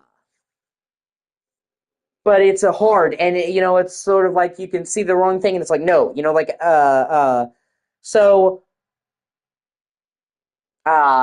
yeah, it can get worse when your eyes are dry. Yes, yeah, exactly. There you go. That could have been how you got it, Sammy. Cellular damage to your eyes and they heal, but it left the floaters. Yeah, it can happen anyway. Anything. Uh, yeah. Well, see, I have floaters, but every time I've checked my eyes, I've had perfect vision. So, but I went from not having hardly any floaters to having a ton, and it was incredibly scary. I thought I was going to go blind, and now I've learned to see through them, and a lot of the time I'm okay. There will be certain images I look at, I can see them, but when it first happened, I could not see them, and it was incredibly scary and distracting and orienting, and for me to go to the doctor and have them dismiss it and act like I was crazy sucked, and then finally, oh, you are right, well, but you can't do anything, I hope you learn to live with it, and it's like, great, awesome. So it's like I went to all these doctors for no fucking reason. Terrific. So, I can't speak for medical care in general when it comes to women. I'm not a woman, but I can say that I've had them be very dismissive of my shit. That was scary, and them acting like I was a nuisance. When I'm just scared and I'm just trying to get help. And they act like they're like, oh, you again? And I'm like, well, my floaters got worse, so I came back. Fuck me, right? Trying to get help from an eye doctor for a problem in my eyes. Yeah, that's something that's always scared me. Because a lot of the things that I love doing in my life are site related. Gaming is mostly site related. It's really hard or damn near impossible to play games without being able to see. So that I'm terrified of going blind, which I'm not going wood. It's always been one of my biggest fears because it takes away what you love. But yeah, so it was like when I had those floaters, it was like my worst fears were coming true. It scared the shit out of me. And I am so desperate, and I don't know what's going on. I had never really had experience with floaters, so I don't know what's going on. I hadn't done the research, and I'm going to eye doctors to help me, and I'm just looking for fucking help, and they're like acted annoyed to see me, and it wasn't helpful, and they were acting like I was crazy, and it was so fucking frustrating. Yeah, exactly. So I can say firsthand that I know what it's like to have something scary, be trying to just get help, and then have somebody dismiss your shit and act like you're a loon. It's so frustrating.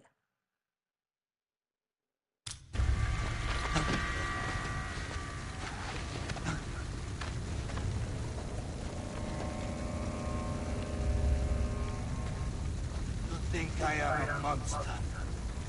But you're no different from me, Drake. How many men have you killed? How many just Yeah, exactly. That's it, boy. No compassion, no mercy. Do it! Yeah, I kind of see what you mean. What's the point of life if you can't do what you love? No. I love this. You don't have the will. Maybe not. But they do. Yeah, I love this. Oh, that sucks.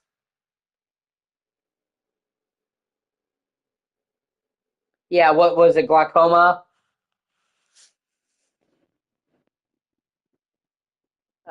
My I have to regularly get every couple of years. I have to get checked out for glaucoma because my grandma had glaucoma on my mom's side, and then my mom said they told her she was borderline glaucoma. And the important thing about glaucoma uh, is to catch it, because if you catch glaucoma early and they medicate you for it, it's nothing. it never progresses, never gets worse, and you basically have fine thing. But if you don't catch glaucoma, it can make you go blind, and it's called the silent vision killer. But my mom, they said she could be borderline, but she never actually had glaucoma. Yeah. And every time I've been tested for eye things, they've told me that I don't have any signs of it remotely, so I've been good. And I probably in the next year or so I should get retested. And uh it's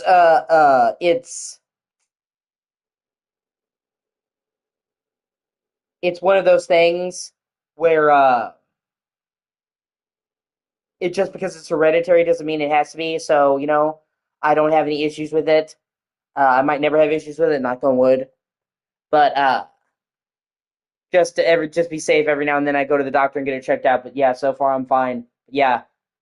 And it sucks. Like, it's completely avoidable. It's awful. And I love that he gets fucking beat to death by those fuckers from the tree. Ironically,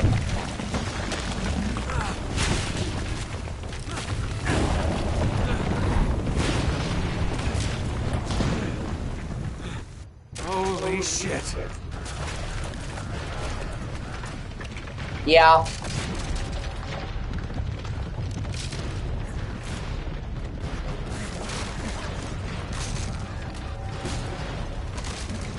Run! And it's like this city is so beautiful, and now it's just all collapsing because it's based off the tree, and he blew up the tree. Even though I understand why he did it.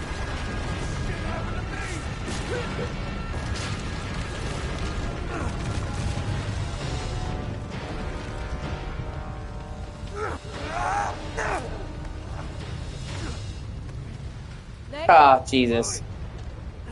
Nate! Whoa! Jesus! What? Behind you! Huh?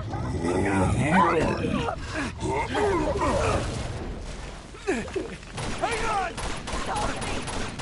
on! They see me sliding.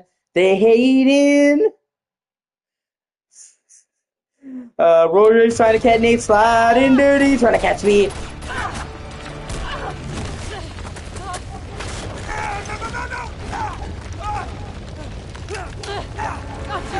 Come on! That's it! Let's go. Come on! We gotta get her out of here! Up we go! Come on, Sunshine. Fucking stupid ass bags. I swear to God. What the hell did you do back there?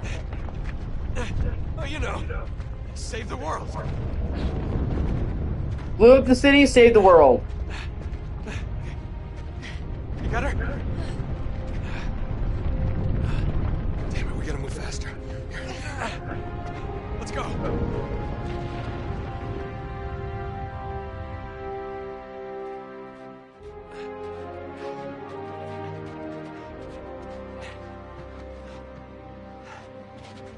Oh no.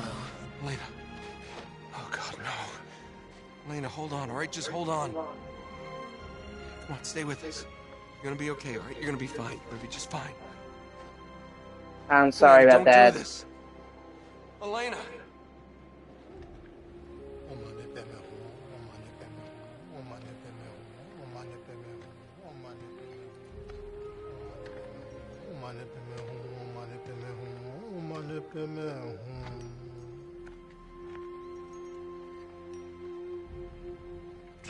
Tenzin! Tujiche. So, it's been a long, strange trip, hasn't it? Yes, it has. You know, you should play the hero more often. Suits you. Nah. Tell me something, Nate. What? Do you love her? Chloe, I'm sorry. No, it's fine. Really, it's all right. Just do yourself a favor, cowboy. Tell her. And it's Sully! Chloe. No. The glorious mustache returns! My turn to walk away. And they come to an understanding. You're gonna miss this ass. Yeah, that sucks, I'm sorry. Well, look who's not supposed to be out of bed. Yeah, he's a lousy patient. Stubborn as all hell. I'm not stubborn, I'm just restless. So, no giant sapphire. Once again, no. And you're sure of that? Yes. Just a metaphor, I'm afraid. Metaphor ain't gonna pay your bills, kid. Well, something else will come along. Just gotta have faith. Yeah. That and a quarter will get you 25 cents. Which way'd Chloe go? See you later. Oh, no. Yeah, I'm sorry, it's You're scary. a dirty old man, Sullivan. Uh-huh.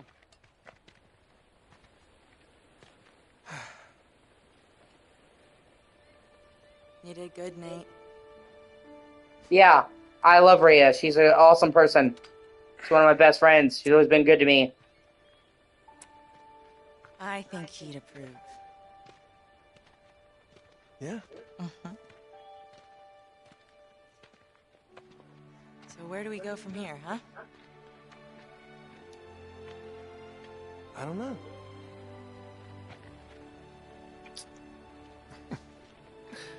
I haven't thought that far ahead. Of course not. But then again, neither have I. Good. So, on a scale of 1 to 10, how scared were you that I was gonna die? 4. 4? Yeah, why? A 4. Yeah. You were at least an 8. An 8? You were a total 8. An 8? Those guardian things were an 8. Are you kidding me? Yeah, those Yeah, were it's weird. What's a 10? Clowns? Clowns over my death? I hate clowns. Clowns? I hate clowns. Oh my word. You thought I was dead.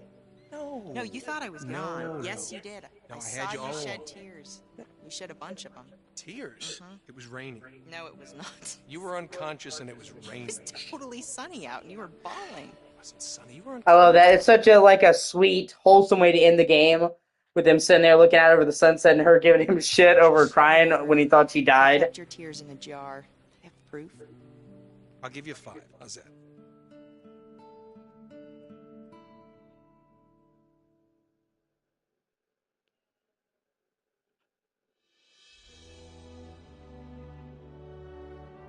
All right, babe, I'm going to quickly end